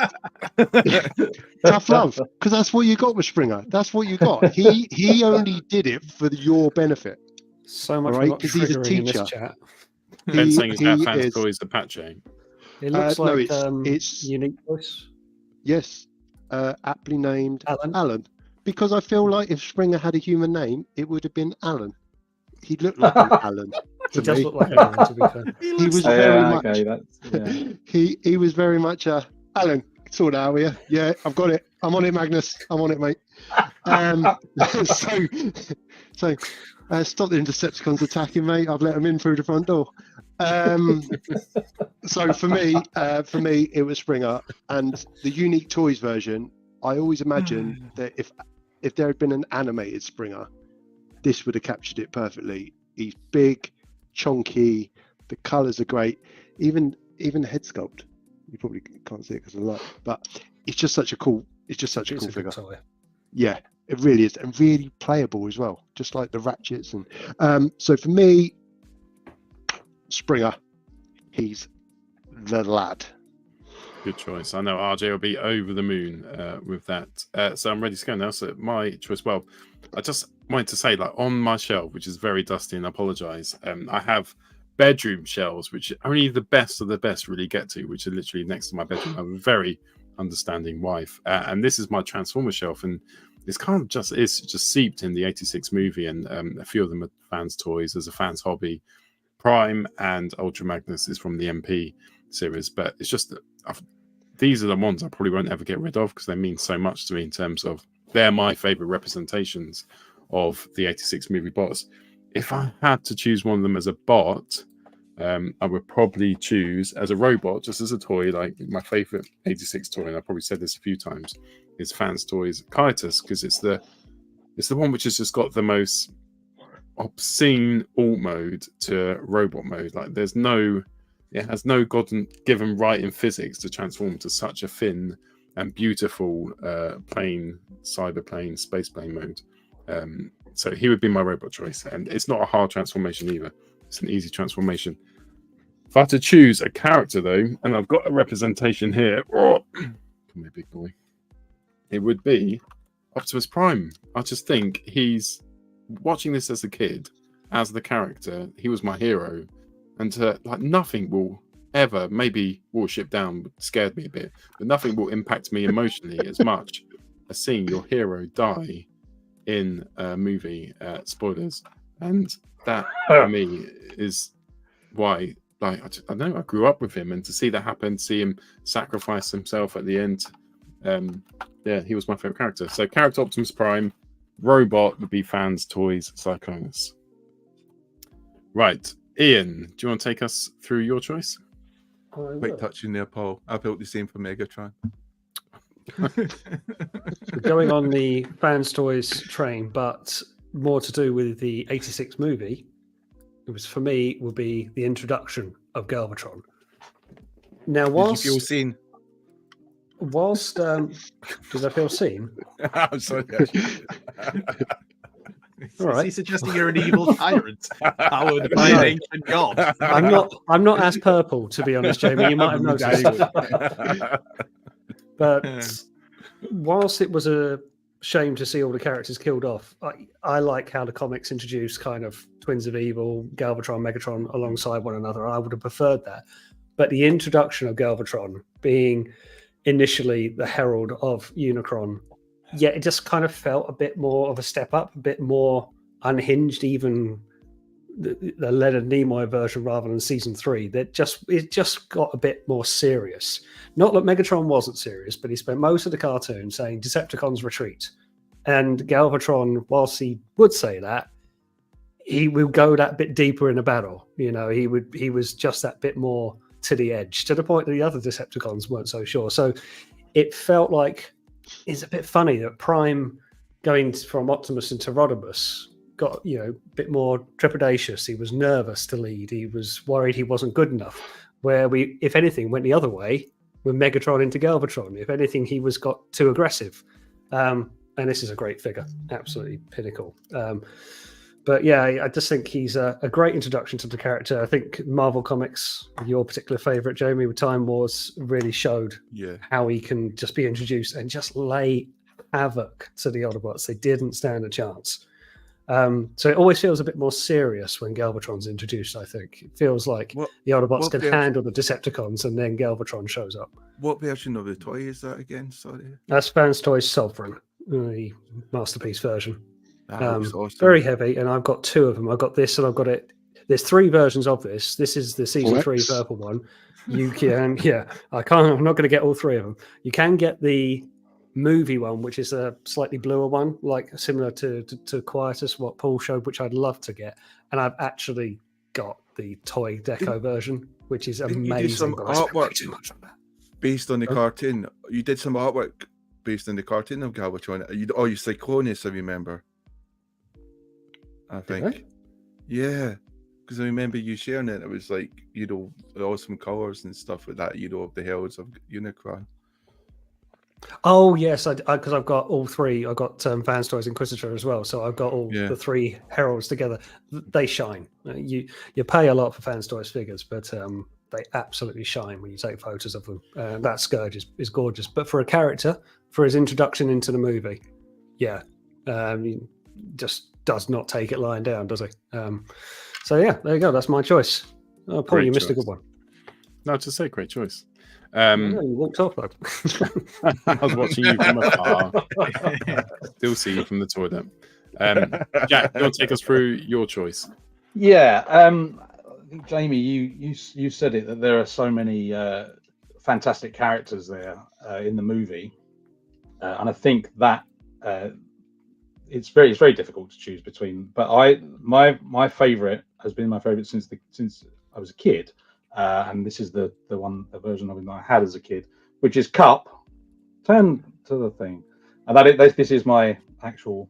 Actually, this was Target Master, so that's what 87. I don't think I got any Transformers in 1986 because I got the Target Master versions of Hot Rod and Cup and Blur, and I got I know I got Target Master Blur the same Christmas I got Metroplex. So I don't think I got any in 86, and that I think was because I'd got into Warhammer, and it was all about Warhammer for 86. But I was still reading the comic and what have you. But he stood out from all the others for me in the movie. I'm not a big fan of G1 toys, so this is not my favorite toy by any stretch of the imagination. Didn't fully understand the brief because I do have Cup toys that I prefer, but it's really the character that it's about. And I think, well, I know what it was. I've always wanted to be an old man. See, that's a lovely one. That's lovely. Even as a kid, I kind of was a little old man, and I was just waiting for my peers to catch up with me. So I've always been. I'm 40. I just turned 49, and I've always been 49, really. And he really, he was a character who I could really identify with, because he was just a crotchety young. I think you look 47. I would never. Well, you're very kind. I would have said, very kind. 41 myself. Extraordinarily kind. Really? Well, you're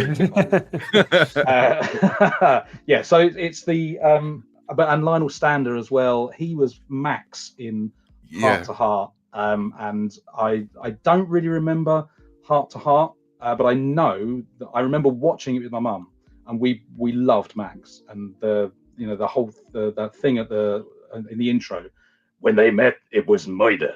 That has lived with me. And then when the movie came out and I heard that voice, like, oh, I know that voice. So there was that connection as well. And I to this day I love him. And I've got My Sins of the Wreckers. I got Nick to sign it for me, like some fanboy. And he did a little head sketch of Cup. His Cup's a little too skinny for me, but all of his robots are a little too skinny for me. That's a different conversation. You sounded like you've told him loads of times. He's still not. Oh, I certainly have. I've made my feelings very clear, especially with World. Sonnet. That's a great choice. Loved Cup. Loved Cup. That G1 toy. I mean, my brother had him, and you get to share your brother's toys, don't you? And the feet were so hard to get out at the bottom where the wheels were. They would Yeah, that's true. Actually, I think the Target Master one, because it's not die cast, so I think that had been sorted out with the plastic. Because he's all right. Cool. Good. Right. Who's next? Who would like to go next? I think there's only me left. Oh, this Pete. So I'll go next. Go on, Pete. he was pointing at Andy. No, I said I'll do it. one, and then pointed to Andy. Right. I see. Oh, sorry. It looked like he was pointing in a different direction on my screen. So, there's lots of breakout characters from this, as Jamie's alluded to, and Jack said as well. There were so many really good characters, and I usually go for Decepticons because that's kind of my jam. But then I was thinking back to when I was a kid and the first movie toys that I remember getting, and the first toys I remember getting was Scourge and Wreck-Gar. So I decided I'm going to go with Wreck-Gar because I found him really entertaining in the film, even though he's not really in it a hell of a lot. But he felt like he was a bit of a breakout character in it, as many, I suppose, were. Voiced by Eric Idle, of course, which always makes it more entertaining. And the way he talked with that kind of TV talk, even though half of what he said at the time when I was a kid, I don't think I understood a word he said. Yeah. But like when you get older and you actually watch it, and especially if you put subtitles on, it makes more sense then, and you start to kind of get your head around it. But he was just really entertaining, and I remember that then he appeared a lot in the comics, especially in the UK comics, where Simon Furman was writing a lot of it, and I liked what they did with the character in that, so it kind of fed into it. And then you come to the toys, and you get the Studio Series one, and next to it is my original G1 Wreck-Gar that I got for, pretty sure it was my birthday in 1986. So, yeah. There's limits to the G1 toy, as there are with all G1 toys, but we love them because of what they were and what they represented at the time. And I remember I was the only one out of my friends who had a Wreck-Gar. A bit like I was the only one who had a double dealer, as we've discussed on here before. So I loved it, and I thought it was great. Now when I look at it, I realise its limitations, but still, really good figure. And what I discovered when I took these photos in preparation for this, something I'd never actually bothered trying to do, was that the weapons from the G1 Wreck-Gar actually fit in the hands of the Studio Series one. Hence why my Studio Series Wreck-Gar is holding the original G1 rifle that came with Wreck-Gar, and shall now forever be holding that because I have made that decision for myself. Plus, Wreck-Gar can't hold them both. Yeah, I mean, the one thing I remember as a kid about the G1 Wreck-Gar toy was it didn't really look like Wreck-Gar. I mean, I just noticed he hasn't got any facial hair. Of no, any he had kind. none, and that's what one of the big things. Even as a kid, I remember thinking, "Where's his mustache and his goatee gone?" But, you know, they'd at least draw something on. Well, you thought they'd have tried because the bike mode was cool at the time. It kind of, the sides of it kind of drag along. My version of the toy now has, I think this was one of the first G1 toys I ever got that had ball joints for the shoulders. So the only, of course, problem with that is the ball joints get loose over time. So now, I mean, if I lifted that bike up as it looks there, the front wheel would just sag down because the ball joints of the shoulders are so weak now. But I loved it. I loved it as a kid. And how many bike Transformers Groove, I suppose? Was there another one at that time that we had that was a motorbike? I don't think so. And then, of course, the modern version, which is just an excellent toy. The transformation is scarily similar. I mean, there's extra bits, of course, but really similar to what the original toy was, and just looks fantastic.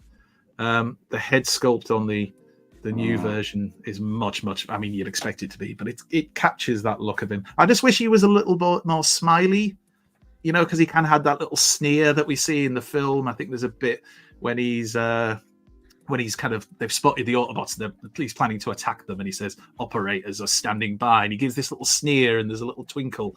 I kind of wish he had that little sneer on the face sculpt, but I know there'll be somebody in the comments saying third party ones will have it, but it's just something I would have liked to see. But I think it's a fantastic toy. I've got a third party one idea. It doesn't.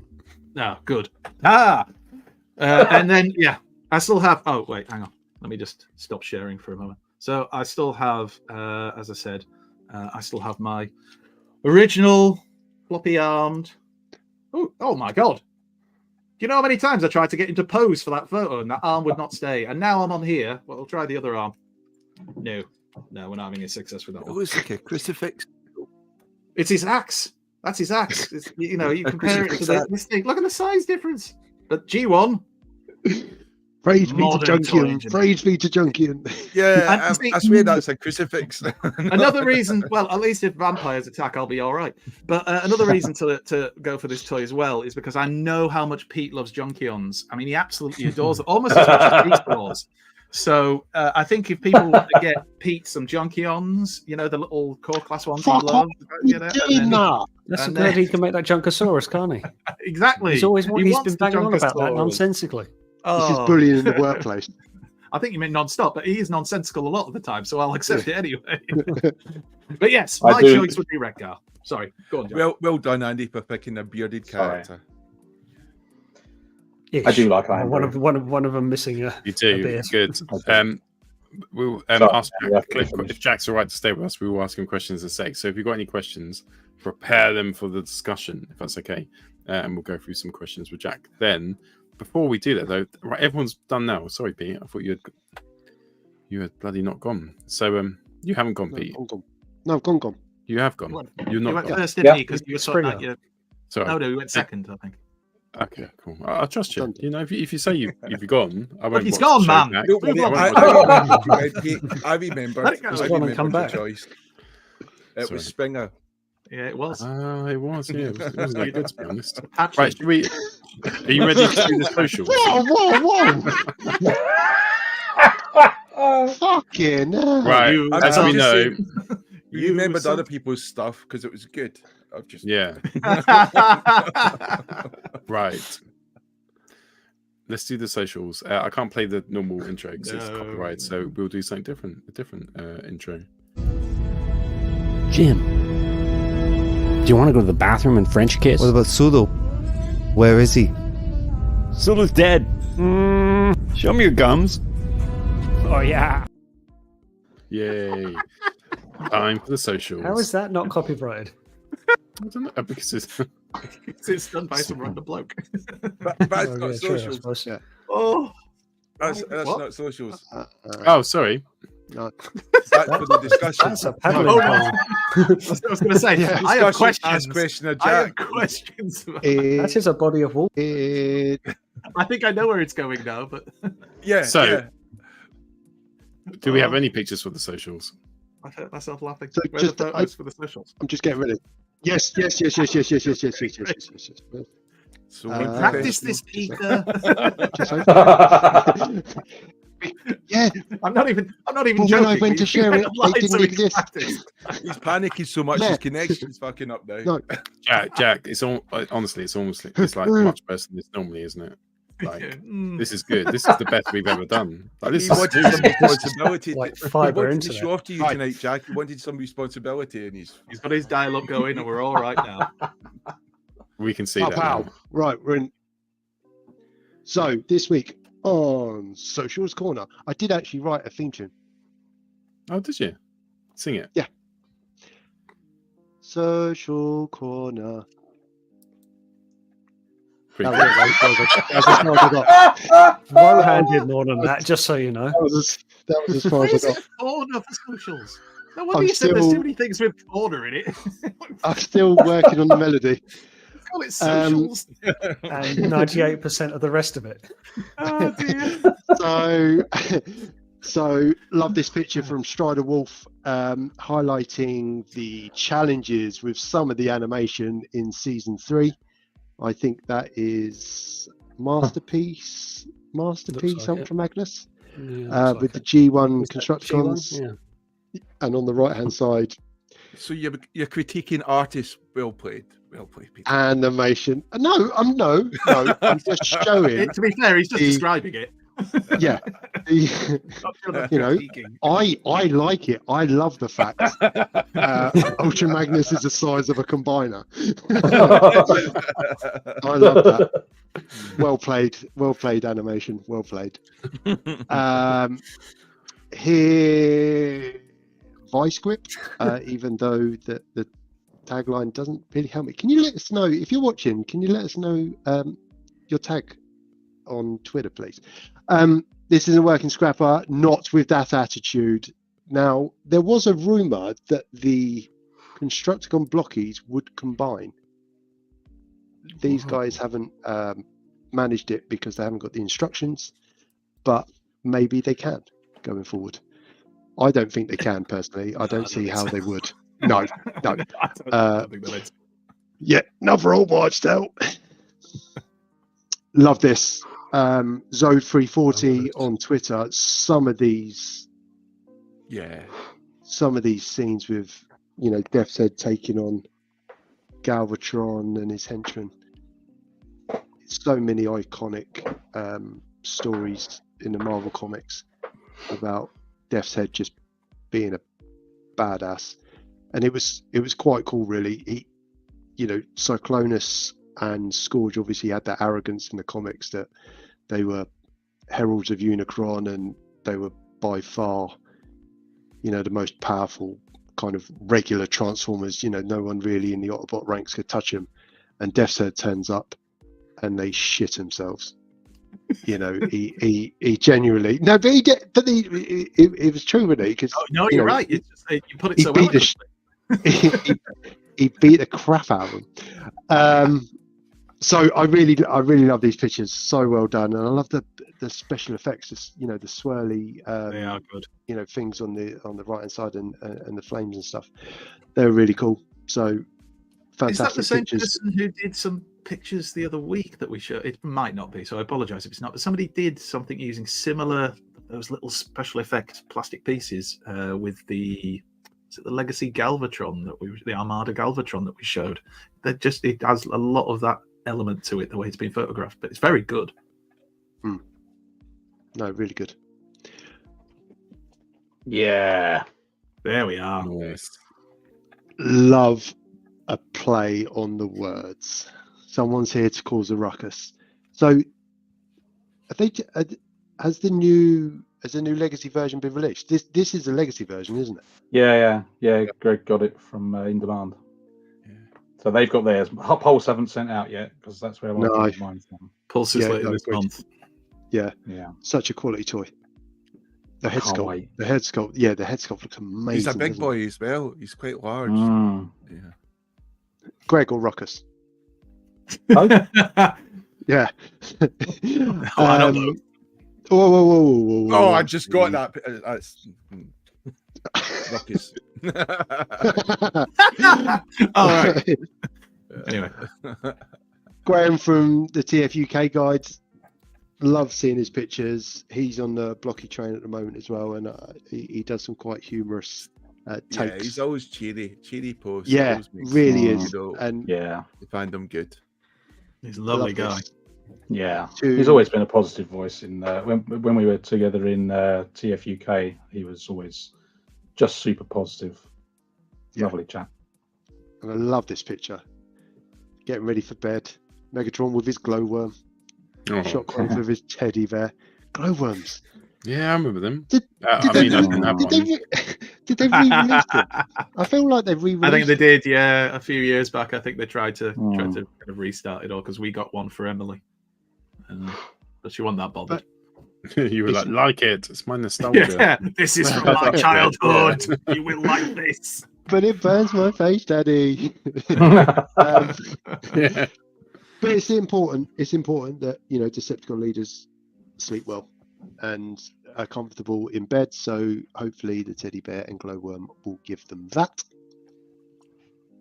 Close Eileen Reflectors. I've only just started following Eileen Reflectors' girlfriend, and some of their photos are magnificent. And this one stood out for me, almost like Sludge wandering through a city, and then a soldier. That's there to deal with them, comes out of nowhere. And the fact that, you can make out the watermarks on Sludge. So, they sprayed them with something, maybe, it just such a fantastic photo stood out for me. That's going places doing that. Yeah. Love this. Studio Series 86 Prime. Oh, that's awesome. TF Toy Picks. Just the transition of the transformation. I don't know. It just really stood out, and I love the bit that two of the marks are in a little bit fainter. Exceptional. Really good. Jamie, why didn't you do that? Stylish. I have done that. I've done that with Ravage, and I've done with Sandstorm. Yeah.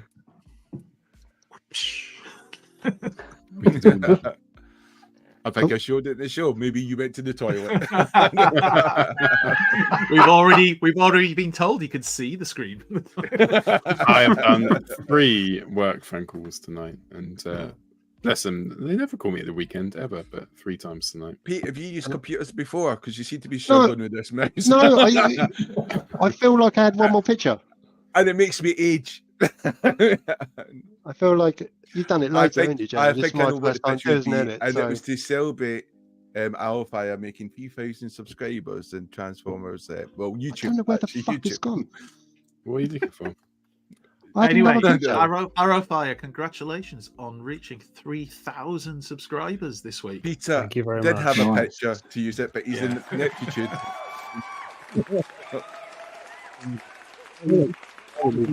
Oh, do you know what? Fuck it. You don't give up. Is that the picture you couldn't find? Is my 3,000? Thanks. For Yeah. I was going to do it first, but I was building to a crescendo. But you decided not to bother. Is that what it is? No, you've seen him. He's old. He can't work computers. No, he's too old. No, thank you very there. much. Yes, it's and thank you to everyone who shared and drummed up interest. And yeah, the final 10 just didn't want to know. It was getting loads of subscribers counting up, and then it just stalled 10 out from the finish line. So yeah, well pleased. Yeah, just so chuffed. So thank you to everyone who shared and subscribed and everything. Really appreciate it. Apparently, it's down to 2,999 again. People being Well, fuck it is. It's on 3,005, bitch. The important thing is he's not bothered. Yeah, he doesn't do it for the subs.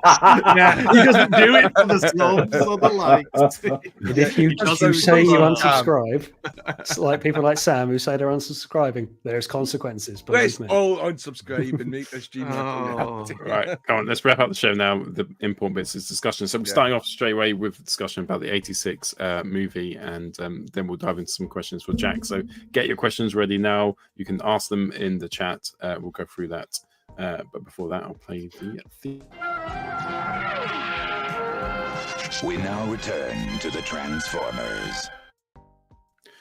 Cool. So, the 86 movie, a discussion about that, what it meant to you. It's been often said that it was a toy advert for Transformers. I completely disagree, because I think it done so many things differently, which blew my mind, from the animation to the actual storyline, from the actual bravery of actually killing off some characters, that I feel we need to have a proper discussion on it.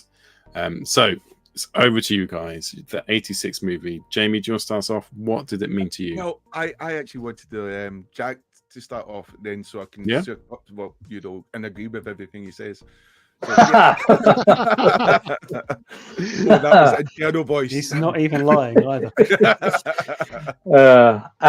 Yeah, it's. I think that it obviously was made to sell toys. The cartoon, all the cartoon shows in the 80s were, but I think that the difference is that it was.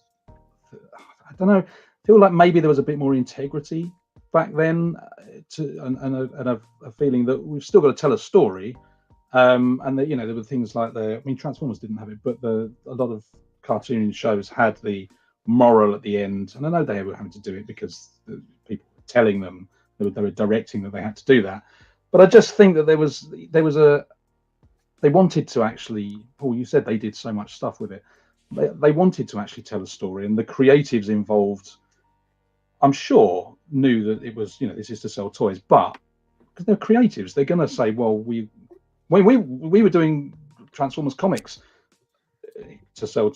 None of the toys, none of the characters that we worked with had toys at that time. But Hasbro wanted us to help sell toys, but we wanted to make a story, and I think that's what they were doing with the movie.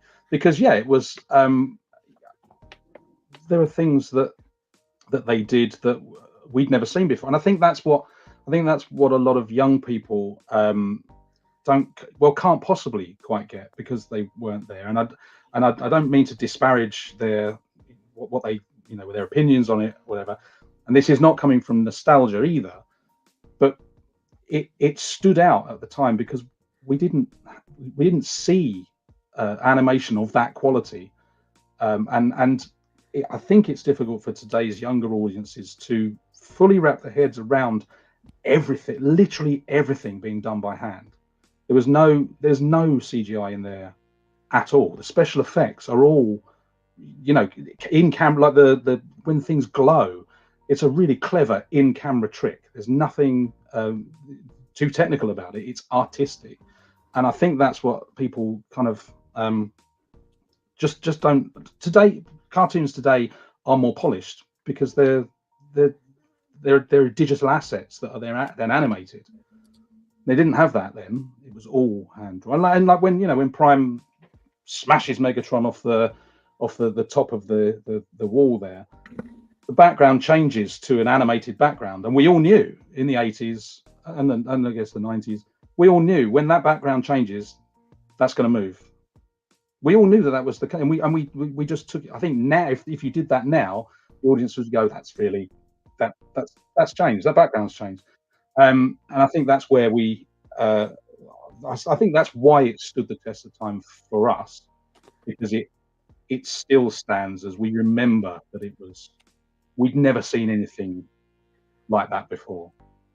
And when Pete said that we were going to be doing it, I've been hankering to have a rewatch for a few years. I've got the Australian Blu-ray, and I put it on this week, and I mean it just stands up. It's still, and also for the first time, going back to Andy with Retgar earlier on and the talking TV, it just occurred to me that's what Bumblebee does in the Bay movies.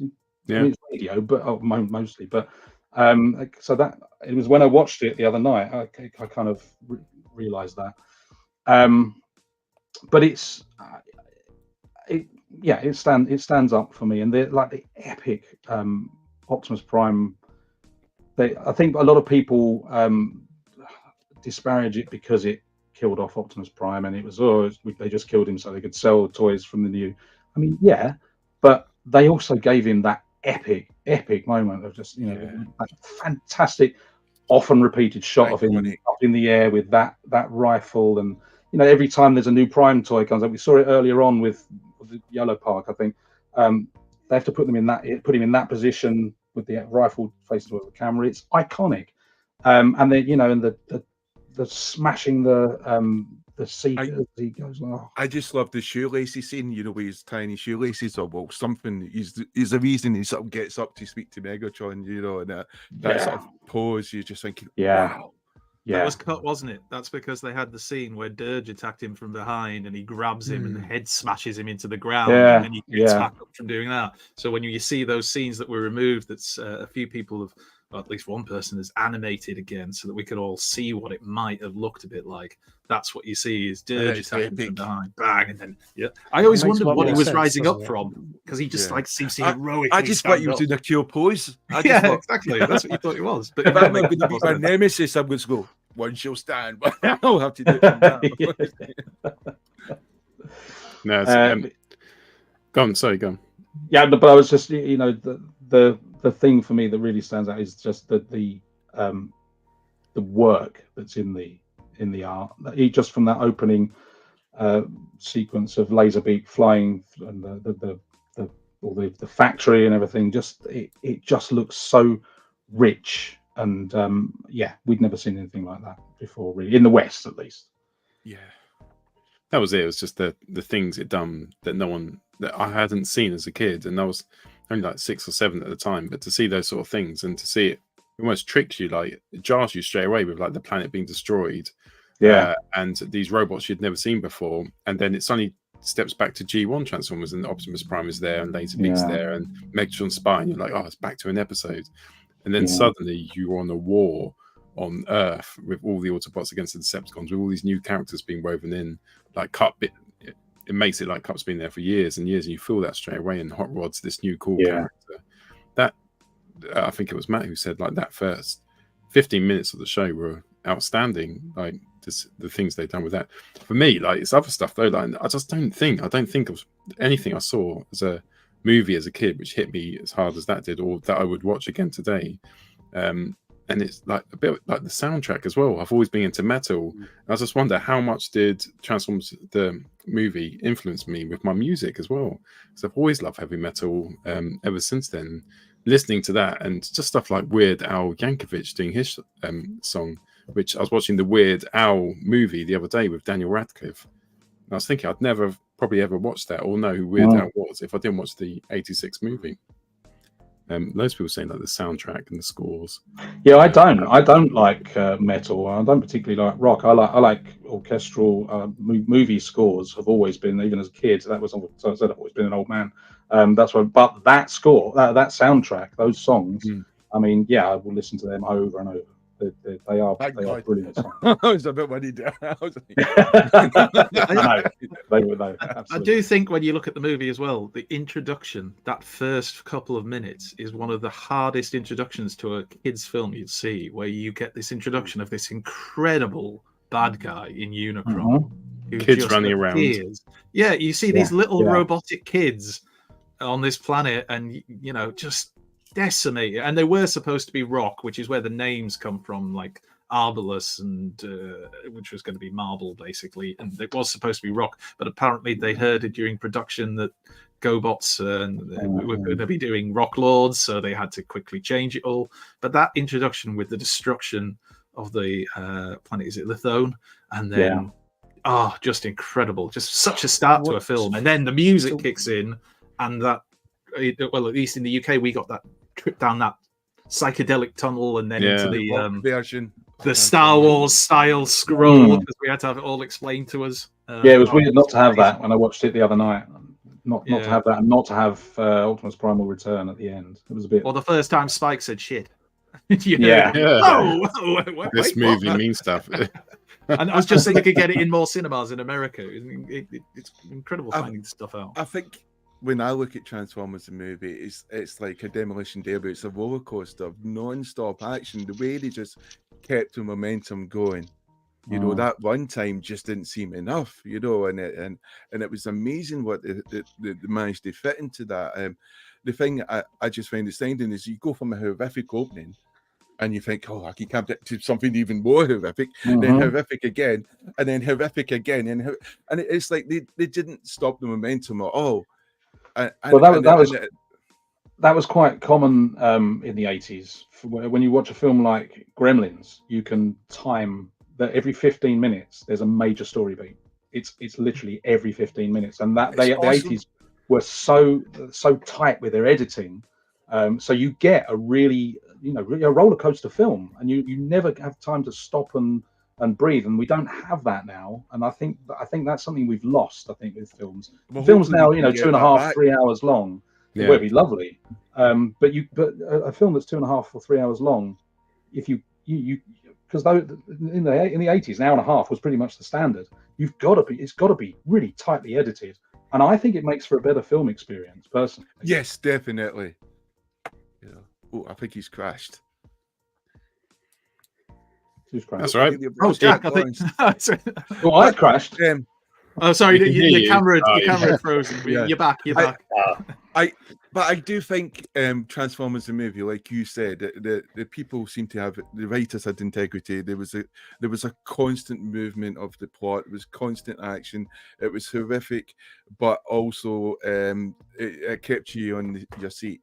You didn't know what was going to happen next. After the first 15 minutes of the movie, you realized anything was on the table, especially when Ultra Magnus bit it, and you went, because he was one of the new ones, and he just literally died, And then you had the sharp comedy. I always think of like the Dinobots when they smash into Rescue Cup and Hot Rod. When he says "excuse me" when he goes over the sort of Sharkticon guy with the tentacles, and I thought it was brilliant. And then I also think about Cup and Hot Rod when you said that camera trick to make the sort of bonds which was keeping them prison. That glow was amazing, And look into how that's done. It's fascinating. I didn't know for years how they did that, and it was in a lot of anime. Look into how it's done. It's devilishly simple, but so impressive. And my question, which was going to be to you, Jack, Paul, can you share the picture? Yeah. Go. Yeah. Do you think TF Nation we could reenact that hit scene? My idea would be to get a great idea. But bear with me, it's a fast one. It says fast. You're still talking about Transformers the movie, right? Yes, yes. Oh, just checking. Right, just checking. Jack Kirby Cup. Yeah. Obviously, we'll need someone young and I don't know, handsome. Me, I could do it. Yeah. I could be Hot Rod. And the idea is we could run in that paddling pool. Really fast. I can see if it's possible to get all that water out like they did. It will be. Make that whirlpool. Yeah. Yeah, it certainly will be. Yeah, I'm up for it. Absolutely. Yes, that's what we want to do. Obviously, we will goggles, health and safety. But yeah.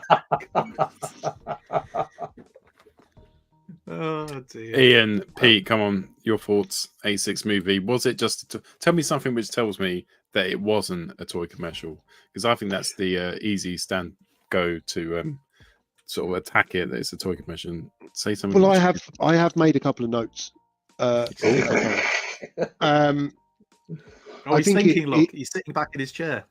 It deals with the hard hitting realizations of single parents in the 80s, because Spike was obviously bringing up Daniel on his own. We can't confirm what happened to Carly, who she ran off. Although we see her in season 3. She ran off. We can't confirm what happened. Yeah, they got back together. Yeah, judgy. Yeah. She could have just been away on holiday. She could have been off seeing her family. Who hurt you, Pete? Who hurt you? Yeah. Just saying. All right, why wasn't he in school? That's all I'm saying. We were all like, "Oh, Springer's a triple changer," and you're like, "Where's the mum?" At the age of 5, where's the mum? I'd love to go back over the recruitment process that put Ultra Magnus in charge of City. Oh, let it go, man. Let it go. Because I just want to see. I just want to see what skills he demonstrated. Yeah. Where's the interview notes? It's so hurting, isn't it? Because let's be honest, he demonstrated consistency. Lies may have been consistently poor, Jack. I think you'll find. No, look, the guys have summed it up perfectly. It was, I think, revolutionary at the time, and you can't compare it. It's like comparing cars now to cars back in the 70s. You can't compare like for like, because it is a different world. And I think it's very easy to see the advances in animation and CGI and go, oh, the 1986 movie wasn't very good. It's awesome still. Yeah, exactly. And I think you can't help but not liken. Your opinion is driven by nostalgia because it's the emotions that it provokes in you and what you enjoyed about it and stuff. And I don't remember thinking about the animation. I love the soundtrack. It was the new characters. It was a storyline. It was the characters dying. And it was a film that you've watched it and then you'd rewind it and watch it again. Oh. Yeah. And, so it was on VHS for people that are watching that don't understand the term rewind. It was on VHS and you had to rewind it for about 20 seconds for it to get back to the beginning. 20 seconds. But yeah, the one with that. And every time you do it, you were breaking it more and more. Yeah. Yeah. You talk about animation, but did you ever make the link between the animation of Transformers the movie and Target 2005 with that sort of shiny look at the characters seemed to have? It just seemed to be, I don't know, in the comics somehow that artist, the colorist, the inkist, the whole team just made it look like from the cartoon, from the movie. And apart from Galvatron's colors, because they put which Galvatron was still in awesome. the original colors of the grey, which obviously for those of us of a certain age growing up in the UK, that's what we knew him as, rather than the Leonard Nimoy one, which is still the best Galvatron in my opinion. The voice, sexy, just incredible. Yeah. And sexy wasn't the first word I was going for. All right, whatever floats your boat. Nimoy had a voice that could make you pregnant. Again, I feel like you're voicing personal opinions, Jamie. No, that was whispered it to me. That was an all-star voice cast. That was an all-star voice cast back in the 80s. Yeah, that was pinnacle. That's the likes of your Shreks and stuff now. It was almost god tier. In terms of Judd Nelson was a a massive name at that point. You know, and Well, you then don't it get was- Orson Welles. I'm still a member you of know, the just Orson as a Welles, win, do you? yeah, of course, yeah. You don't get Orson Welles in for Breakfast nothing. Club. yeah, but yeah. It's Right, come Ian, wrap up this chat. What was your opinion? Why wasn't it an advert for the toys? I mean, I somewhat agree with you, Paul, in as much as deep down it was just there to wipe out old toys and introduce new ones. But I think credit's got to go to the writers and the animators, because it otherwise would have just been a complete sweep and it would have been very soulless. It would have just been everyone's dead. Oh look, new toys, and the only goal was to generate money, new toys on the shelf. But it was a case of, well, who's the enemy? Well, let's make what could be bigger than the Decepticons? Well, let's make a planet that devours everything. What if it looks like this and transforms really slowly, but it's brilliant animation and it's voiced by Orson Welles? Otherwise, it would have been so cold. But if you remember at TF Nation Before Last, when it was the first drafts of the script and how just over the top bonkers it was going to be, and what was then said to be undrawable, undesignable, but it sounded great, because otherwise, if we didn't have that, it would have just been that cold sweep, get rid of all the characters. I still think characters like Shockwave got a very crappy death, to which I've said a few times, in my mind, he doesn't die. He has a little panic room that he goes and gets You never away. see him die. Doesn't he just do that? Like you never see him die. You I don't even get don't that. think I don't think that just Shockwave alluded to would it be in the script. stupid enough not to have a way out. I think he would. He has plans upon plans upon plans, so he's fine. But no But- depth perception, so he was a bit fucked.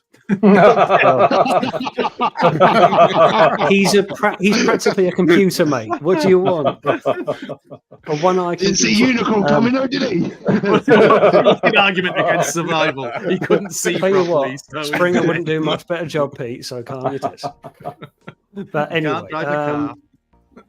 no, I think otherwise it would have just been that brutalistic cold sweep. It would have just been the culling of characters, putting in new ones, and they made something look so good that we fanboy over to this day. Otherwise, it would have just been that cold logic. So, yeah, losing Prime And they could have. sucked. They could have done anything. It was the height of Transformers popularity. Whatever they did would have done the box office, but they didn't. They did something that had integrity. Yeah, and they didn't bring out a Unicron toy. Although that kid at my school who always said he had one, but it was back. Well, he was He must have made a It was fortune on a that. football with a circle painted on it.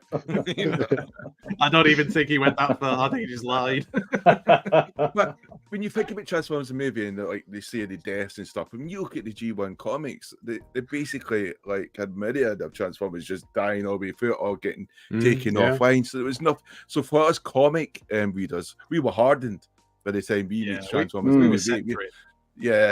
We'd been through this conflict before. This was old stuff for us. Not like the cartoon softies who couldn't handle it. Oh no! Dead. Oh my god! Shot multiple times. That's what happens. He was a disc at one point. You know. You know nothing of my pain. Cool. Well, let's wrap up that chat. And well, last but not least, just questions for Jack, really. I know the team have got some. If you've got any, throw them into the chat. My first one, though, is we went to the same almost school, Jack, because you're probably one of the first guests that has an actual Wikipedia page dedicated to them. I think we may have had one before, but you definitely do have. And you're from Canterbury, which is not far from where I'm from. And you went to Cogged. Well, yes, I went to college. I was born in Canterbury, but I lived at the time we lived in Sittingbourne, which isn't very far from. I know Sittingbourne, yeah. Then we went to Chatham, and I went to school in Maidstone. But yeah, I went to art college in. I went to did an art course in the technical college in Canterbury, and then 2 years over at Cogged. And the technical college, brilliant. Cogged, not so much. Was it not as good? Because I always remember I went to the technical college, and Cogged was like where all the cool kids went to Cogged, like after the.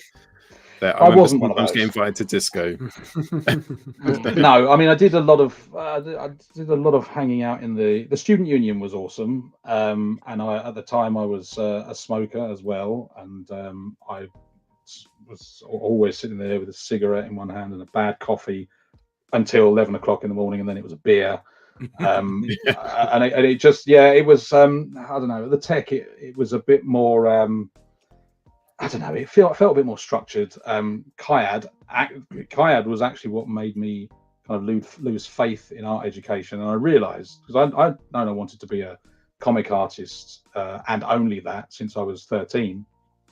So I realized at that point when I was at Cogged that no one in the country was going to teach me how to be a comic artist, and all the stuff I was seeing in like Wizard magazine and what have you, the people that I really were my heroes, like Ed McGuinness, for example, they were all saying, well, I'll taught myself.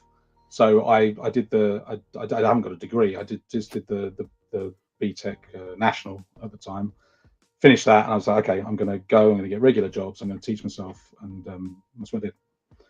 So yeah, Cogged wasn't it's very arty fart. I mean, it was partly my fault. It was like a general art and design college, and I'm not general art and design, because that's the arty. There were people who were literally, whacking some paint on a canvas, putting it, setting light to it, and then then peeing on it to put it out.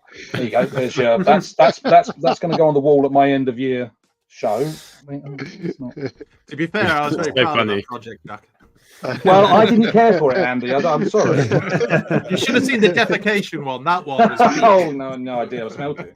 That was If shit. It really was, Jamie. It really was.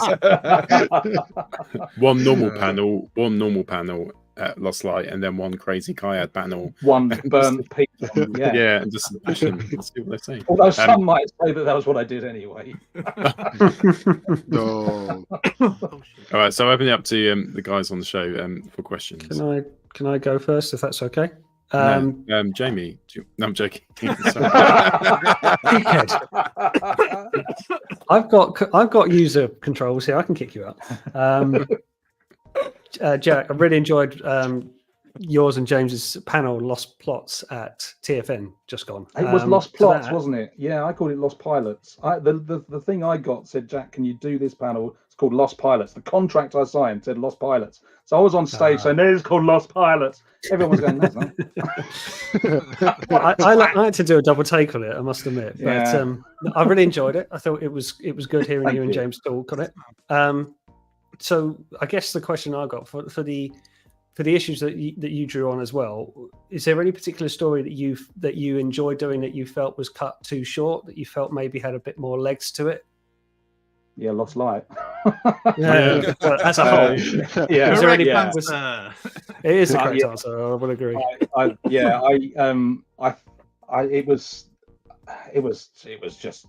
I think I mentioned on that panel that the year that I did my first TFN, almost as soon as getting together with James at that show, he said, "Let's get a coffee. We need to go to my room. We'll have a meeting." And I just thought we'd just be talking about plots, and he said, "Yeah, it's finishing." I was like, "I'm just doing my dream job. I'm at my first Transformers convention, and you're telling me that's it.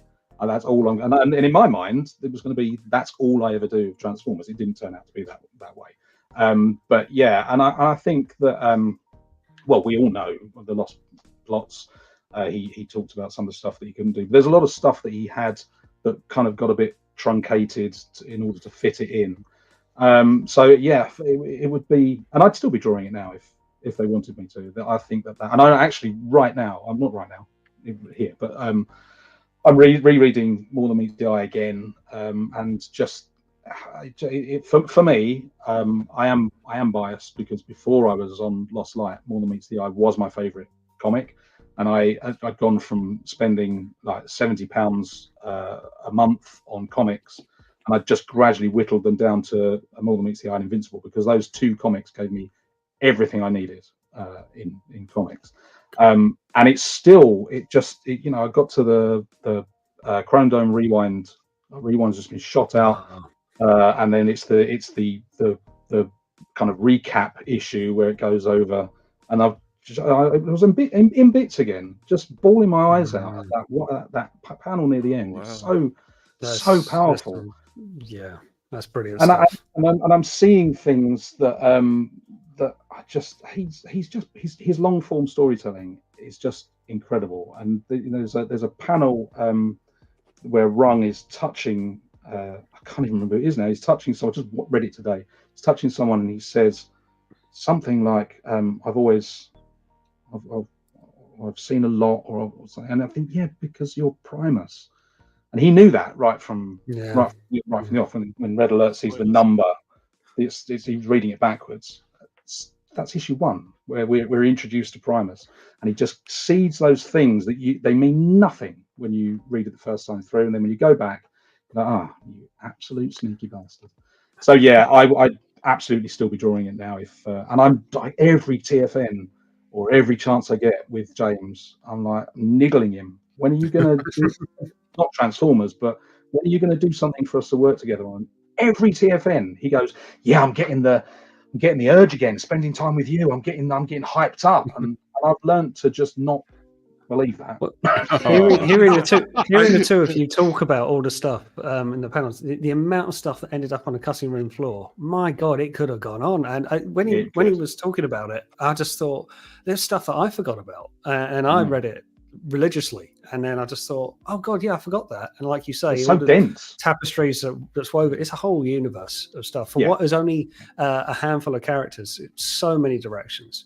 Yeah, I've got to say, Jack, that was really beautiful what you said about James Roberts there. A really sincere, beautiful thing. And I love him. Yeah, because I love him, and I think that he's I drew his first comic story back when we were in TFUK together. So he'd done a lot of prose work, and the commissioning editor, if you like, was a guy called Matt Dallas, and we worked together at Toys R Us. And he said, I'd done some fanzine stuff for him, and he said, "Are you free? There's this comic story that James has written. It's his first comic story, and it's Christmas thing with Optimus Prime. Are you free?" And I was like, I mean, yes. And people still talk about that Atonement, it was called, and people still talk about that book. And I strip. I think it was 12 pages. And when I drew that, I knew that he was something special, and I adore him as a creator and a writer, but I adore him as a person. I think he's just, I think we kind of adore each other, and doing TFN has 100% brought us closer together because we've had the chance to socialize, whereas before we were. We knew one another through the club, and we had been out in the pub a few times, but it brought us back together after 20 years, and we'd kind of gone our own ways, but brought us back together. And I mean, I just love him. Oh, that's so awesome. It's good when you see that, because sometimes when you like hear interviews like, we didn't get on with anyone, but I done work, like there's genuine. It's tough for me not to get on with. One day, Jamie. One day. It's tough for me. No, guys, we just don't click. I tend to like people, so it's tough. It's tough for me not to get on with. I usually get on with people, but he's special. Yeah. Sorry. My question is a bit more straightforward. Have you ever thought of learning an American accent just to mind fuck with fans? Have I ever done what in American accent? No, ever thought of putting on an American accent? Have I? I have actually done accents. Have I done it to confuse them? I think I have. Jersey. Oh, you have. I don't know if it was American. It doesn't matter what you've done them, Jack. You're doing them now. What you got?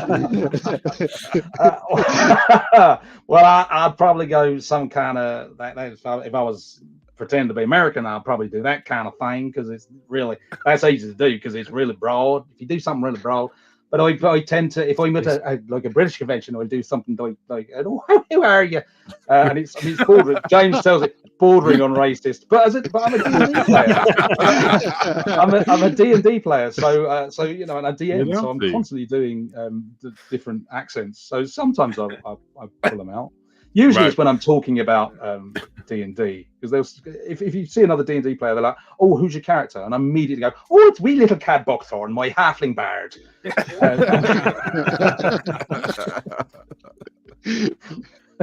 Awesome. Right. So the discussion for some reason got onto a bit of a Eurotrash theme in the chat, and I'm just trying to go back. Standing for the trap, though, isn't it? Let's be honest. Which I can understand. I like that. I understand how you saw it on Eurotrash. Yeah. So there's a few questions from the chat. I'll just take a few of them, and then we'll go over to Pete. So first of all, got Mick Houlihan said, Jack, your favourite IDW storyline you were a part of. Yeah. So the favourite one you were a part of. This is probably going to be an unpopular choice, but it was the oh God, what was it called? When they go to the supposed Afterspark, which was actually the medical. You can tell I haven't read it for ages.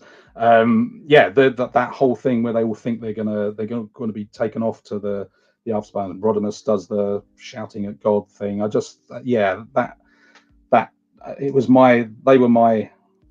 my core favorite characters from it, I think, as well. All the ones that I loved. Ratchet was in there being grouchy, and that was my favorite, definitely. Cool. Here's Lily said, "Hi Jack, what got you into art, and who's your favorite character to draw?"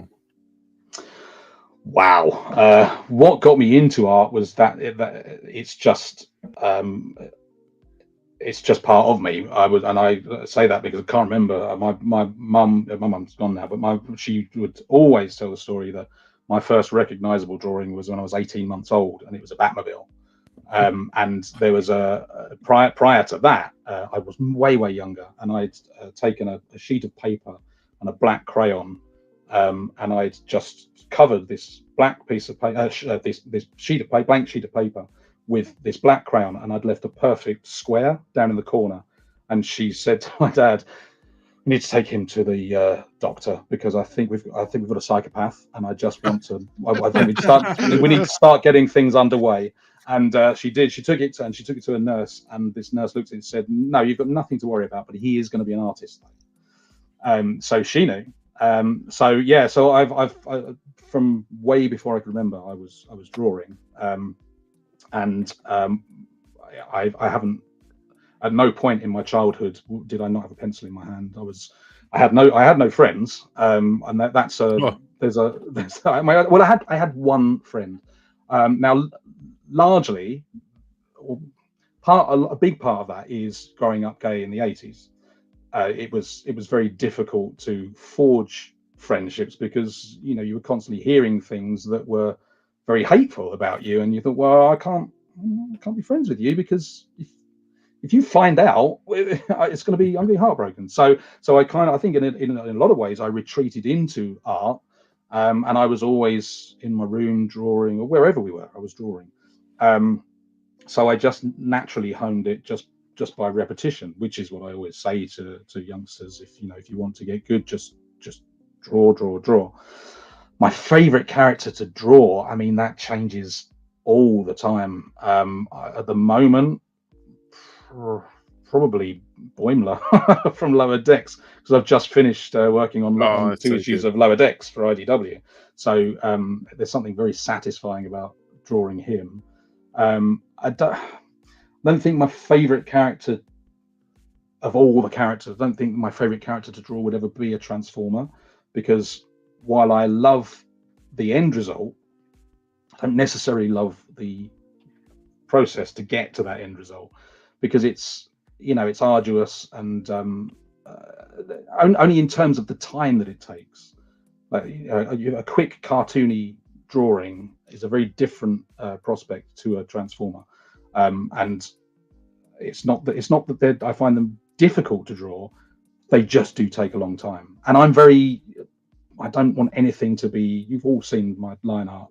I need it to be crisp, and everything needs to line up properly. I don't want anything sketchy, so I kind of make a rod for my own back with them. So I'd never say that a Transformer would be my favorite. My least favorite is probably Getaway. Oh God, I hate Getaway. There's one. The question's kind of broken into two, so I'm going to try and. I think there's the word story missing. So Mellowshade said, "Jack, tell the," and then it breaks. So I think it means tell the story of children about the non-G2 Beast Wars comic. Does that make any sense to you? If it doesn't, I'll move on to a question about your favorite turtle. He might. I don't know if he's talking about the. I did a Beast Wars fanzine back in the TFUK days. Which tell the children about the non-G2 Beast Wars comic. It must be that. Yeah. Yeah. I don't know. There's. I don't think there's much to tell really. I'm just. we kind of all we had core groups of people within TFUK, and we were taking like different corners of the Transformers universe to kind of play with, and I took Beast Wars because I enjoyed drawing animals, and I think the other artists maybe struggled with. I was really inspired by Disney at the time, and Lion King had just come out, and I've always enjoyed drawing animals. So I was really into Lion King, and so I wanted to draw animals at the time. And I think it was only, well, I think it might have been 3 issues, and then real life took over, and I became got a job as a bookseller, and that I was very happy doing that, and that kind of stalled my art practicing career or training career for a bit. Sorry, Mello, I don't quite know what sort of story he meant the fanzine. He did mean the fanzine. Yeah. Yeah, and I haven't actually seen it. I don't own any of it. I know a lot of people still do have it tucked away.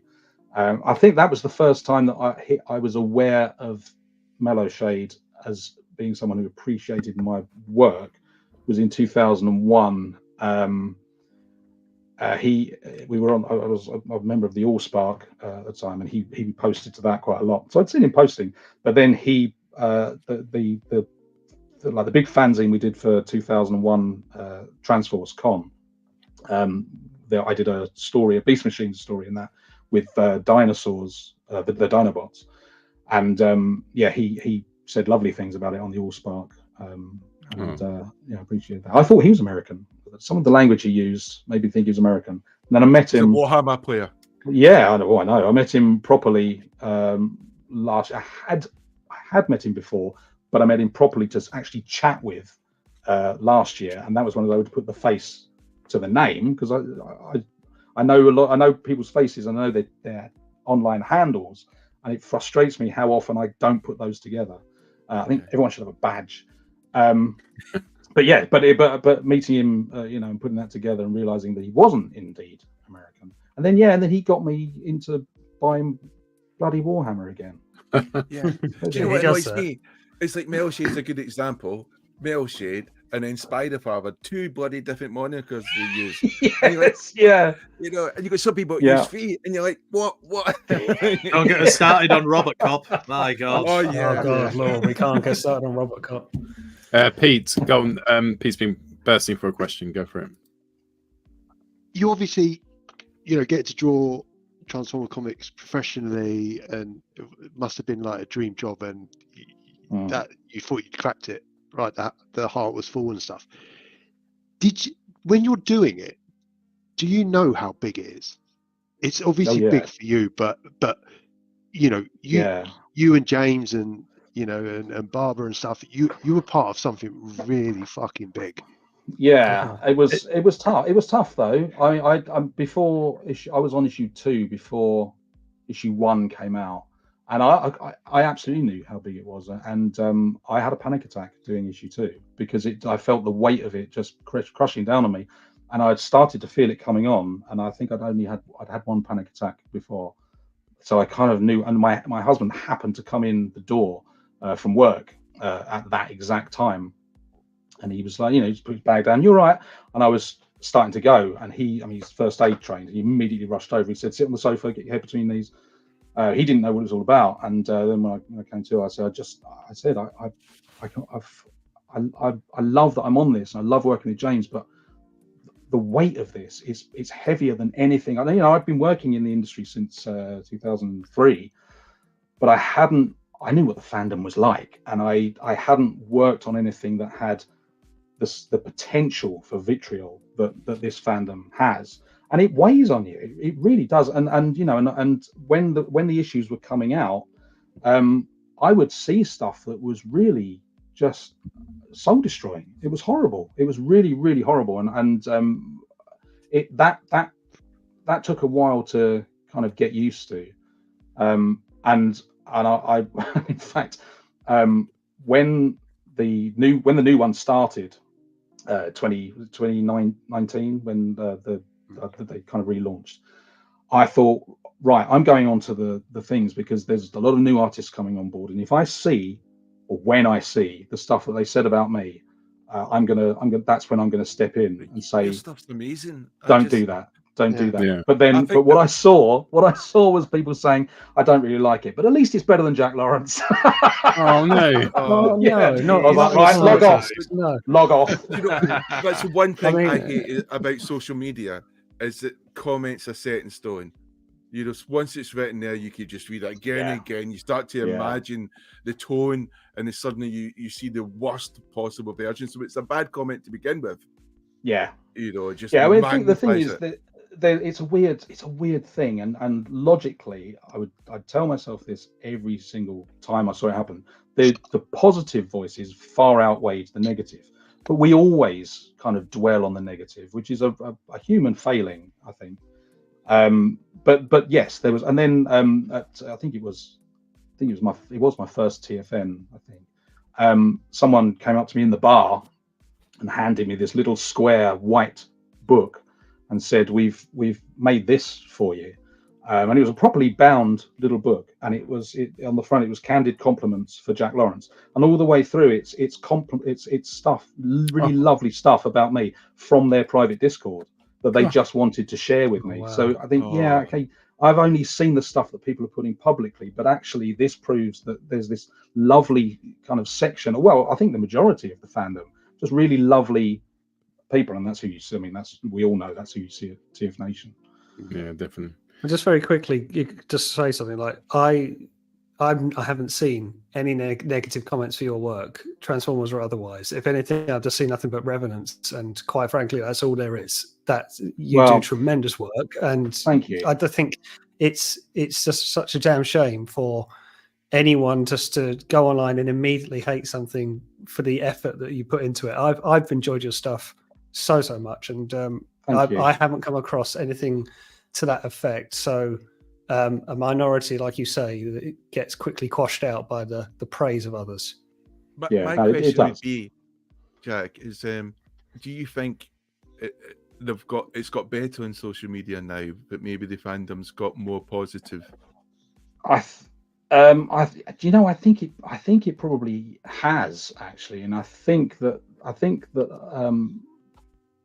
the fandom is being allowed to grow in the way that we started at IDW. I think we brought in a whole kind of subsection of humanity that traditionally hadn't been drawn to Transformers, and I think that has continued on with Earthspark. It appeals to a particular demographic, and I think all of the shows do, and I think that that demographic tends towards being nice.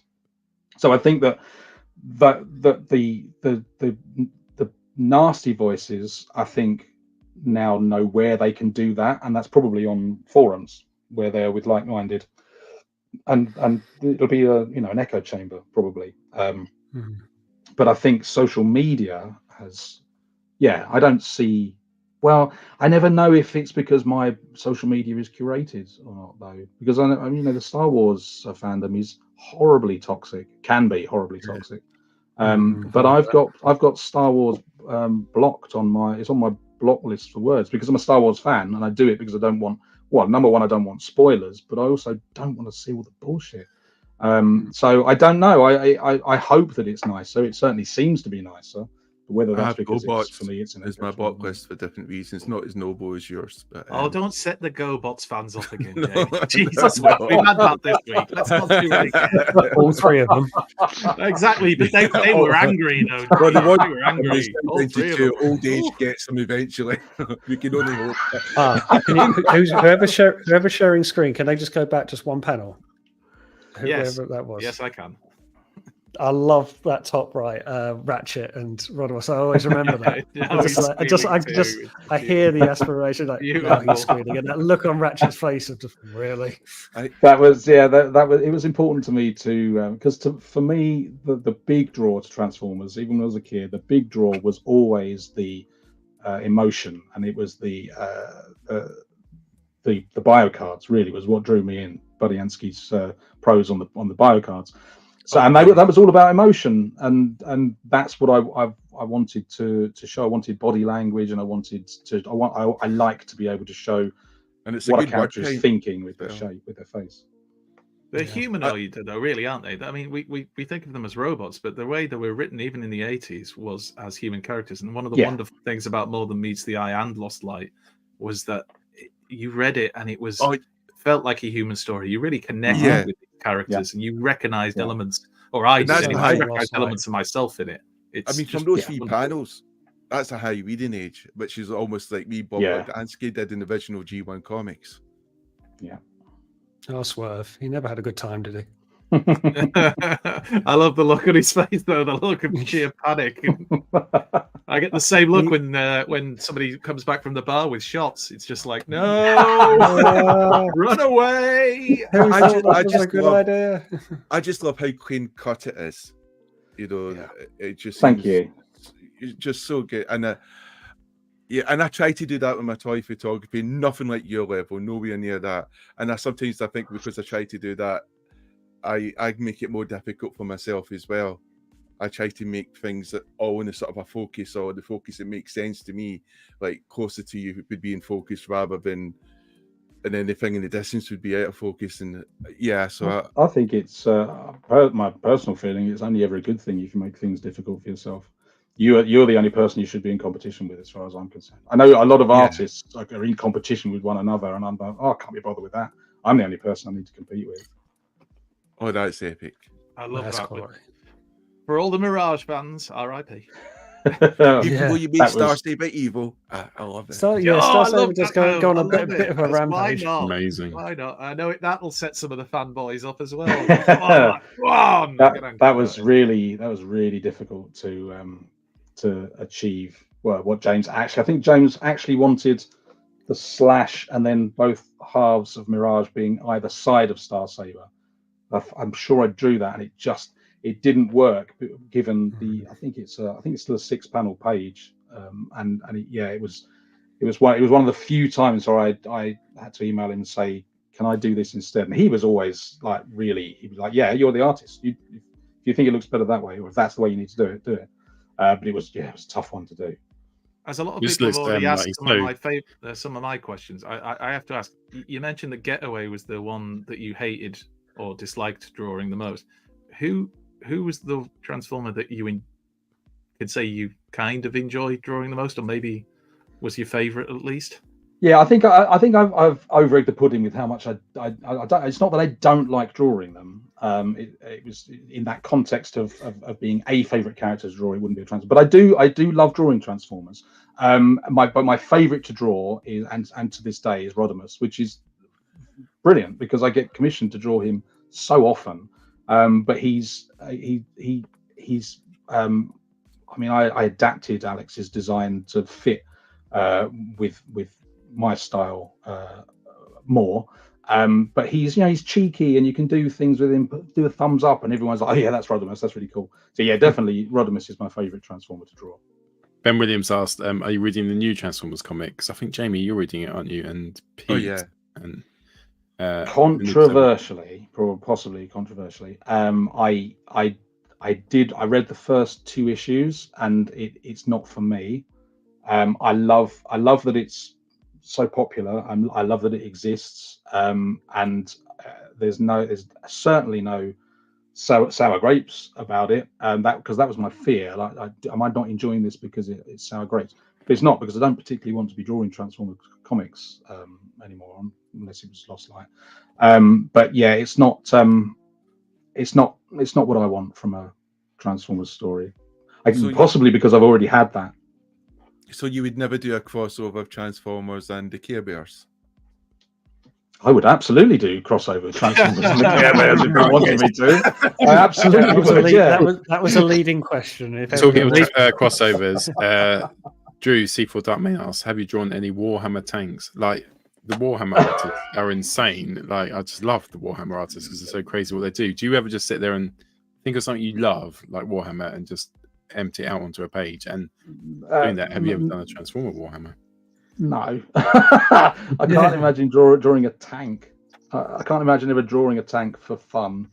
No, I don't get to draw for fun really anyway. It's been so long since I've been able to just sit down and draw something I want to draw, but it wouldn't be a tank. I am because I'm planning about my Space Marines and how I'm going to paint them. I think I'm going to go Dinobot colours. So watch this space with that. Oh, Pete's jaws dropped. Now he's into Warhammer. Yeah, now he's finally going, I've got to collect Warhammer now, have I? The Legion of Grimlock. You get gunship. Such emotion in that face when it's a faceplate. Like, Chrome Dome is virtually a faceplate, and you put on that emotion for the eyes and the gestures. That's amazing.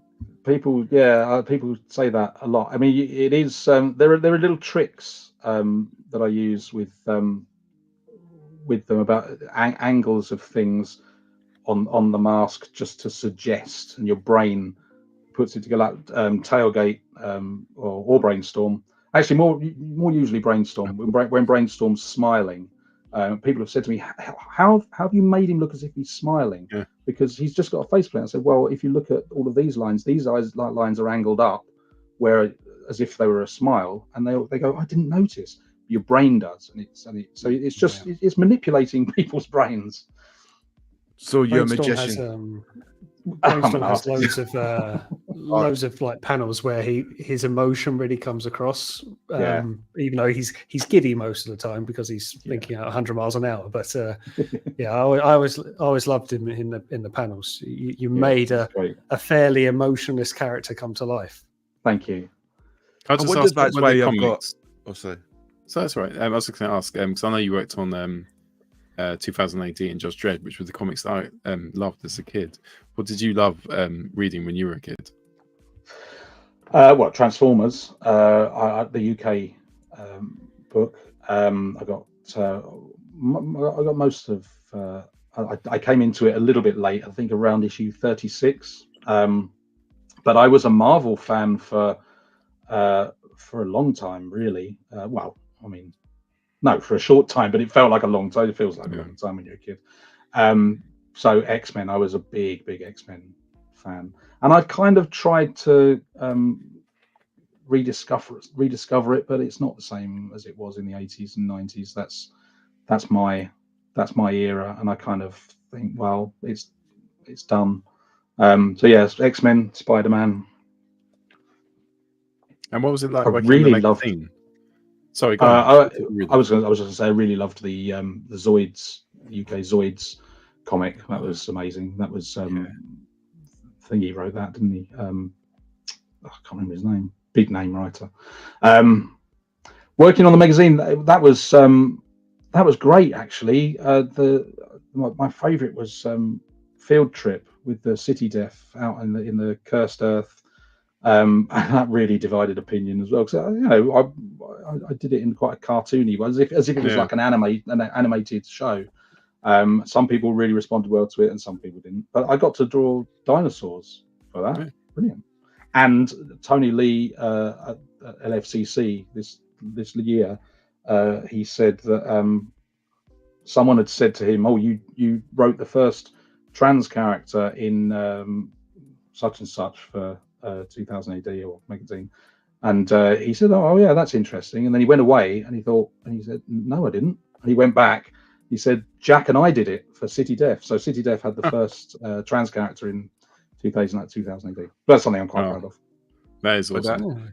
yeah, I would have thought 2000 AD would have done that sooner as well. It just seemed Yeah, the I type of thing it did. would have thought so. Yeah, I think 2000 AD was so like anti-fascist and anti-Thatcher, like during the 80s and 90s. They were really at the forefront, and then I think they scared me just as a struggled kid. to survive.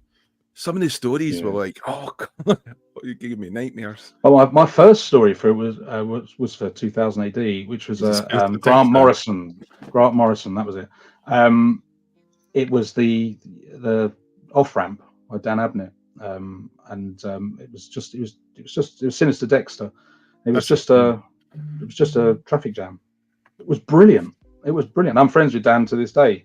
I think that's the only thing we've worked on together. But and is that the Dan who done all the Warhammer? Yeah, didn't he do a load of Warhammer stories as well? It's crazy, isn't it? Oh.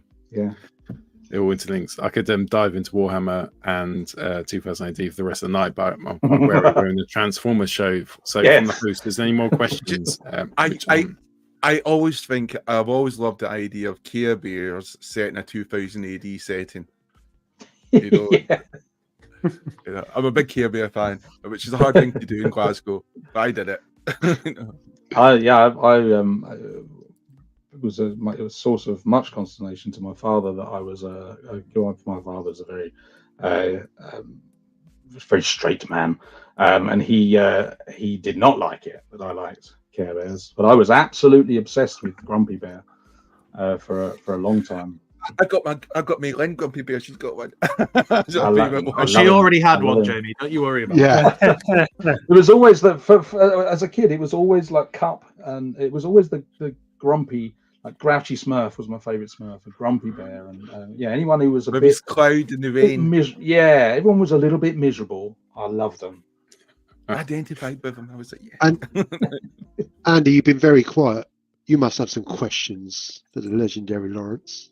As I mentioned, people have kind of have already asked a lot of the stuff that I was thinking about, and the reason I included that panel from the comic book with Brainstorm was because of the fact that you get so much emotion into a character that's got a faceplate, and you've kind of answered the question I was going to ask, which was like, what's the little tricks that you use? So the only other thing I'd kind of ask is, when you were doing Lost Light, was there any particular part of it, like any stories from working kind of with James that you haven't mentioned or you haven't told us yet that were kind of interesting, or anything you had to change that was, not something you'd thought about? There was nothing that I felt that I needed to change apart from the Star Saber slashing Mirage, and I think that stands out as the only panel that I had to change. And before I went into it, people, I'd been announced as being on it at San Diego in 2016, but I didn't actually get the script until I think the September. So there were a few months in between where I was going to conventions, and there were people who were kind of industry adjacent, like the Forge kind of people, who would come up and say, you're on Lost Light, James Roberts scripts. How do you feel? Are you worried about the scripts? And I was like, what do you mean? And that was where I first became aware that there's this story about James's scripts being absolutely massive and very dense and very difficult to work with. And I thought, well, that's not, unless he's really changed, that's not my experience of him. And the script for issue 1 came through, and it wasn't difficult to work to at all. And I at that point, what is that? It's 13 years I've been in the industry. I'd worked with a ton of script writers, of varying qualities. So I'd seen really bad scripts to work from, and that wasn't it at all. He's very particular about what he wants, but I feel as an artist that it is my job to give him what he wants. But he also allows room for me to play around with body language, and that was kind of where, and that's what I love to do, and that was where my creativity was able to come out. Like the thing with Ratchet, I don't know if any of you've noticed, but where Ratchet, he loops his thumbs into his belt when he's just standing around like a cowboy. That was something that I just thought fit his character. James never mentioned it. In fact, I don't think he even knew about it. He hadn't noticed until someone posted screenshots on Twitter and said, "Is Ratchet like? Has he got his thumbs in his belt?" And I was like, "Oh yeah, well spotted." And James just posted something like, "You bastard." So nothing. I think we to just kind of be all schmaltzy about it again. I just think we were a perfect team. His scripts are exactly the kind of scripts that I want to work to. So nothing had to change. If you get the chance to have a word with him, if you get the chance to have a word with him and work with him again, which hopefully you will on some more Transformers stuff, if you could just make sure you include more Double Dealer, because he definitely needs more time in the limelight, and not killing him off would be nice, because he just gets killed every time, and also more of the Scavengers, because I think Scavengers are great. The Scavengers were one of the highlights for me, and I just any issue that they were in, I could just reread. It just wonderful writing. Yeah. And what was the other panel of when they all kind of meet up, and he says at the end, like, "What did you do? Oh, so and so. This, like, what did you do with the baby? Nothing makes sense anymore." Yeah. Virtual Dave, the awesome Virtual Dave, who's a lovely Instagrammer, asked, "Does Jack ever get recognised out in public?" I have been actually. Someone came up to me at TFN, I think, and said, "Were you at London Victoria 3 weeks ago?" I was like, "I was, yeah." Well, and she said, "Oh yeah, I saw you. You're in a rush. I wanted to come and say hello, but you look like you were in a rush." And I was coming home from LFCC, when I was out at a cafe, it was just a few years ago. Someone came up to me with a napkin and said, "Could you sign my napkin? Would you mind doing a little sketch on it?" I was like, "Oh, of course, there you go." Oh.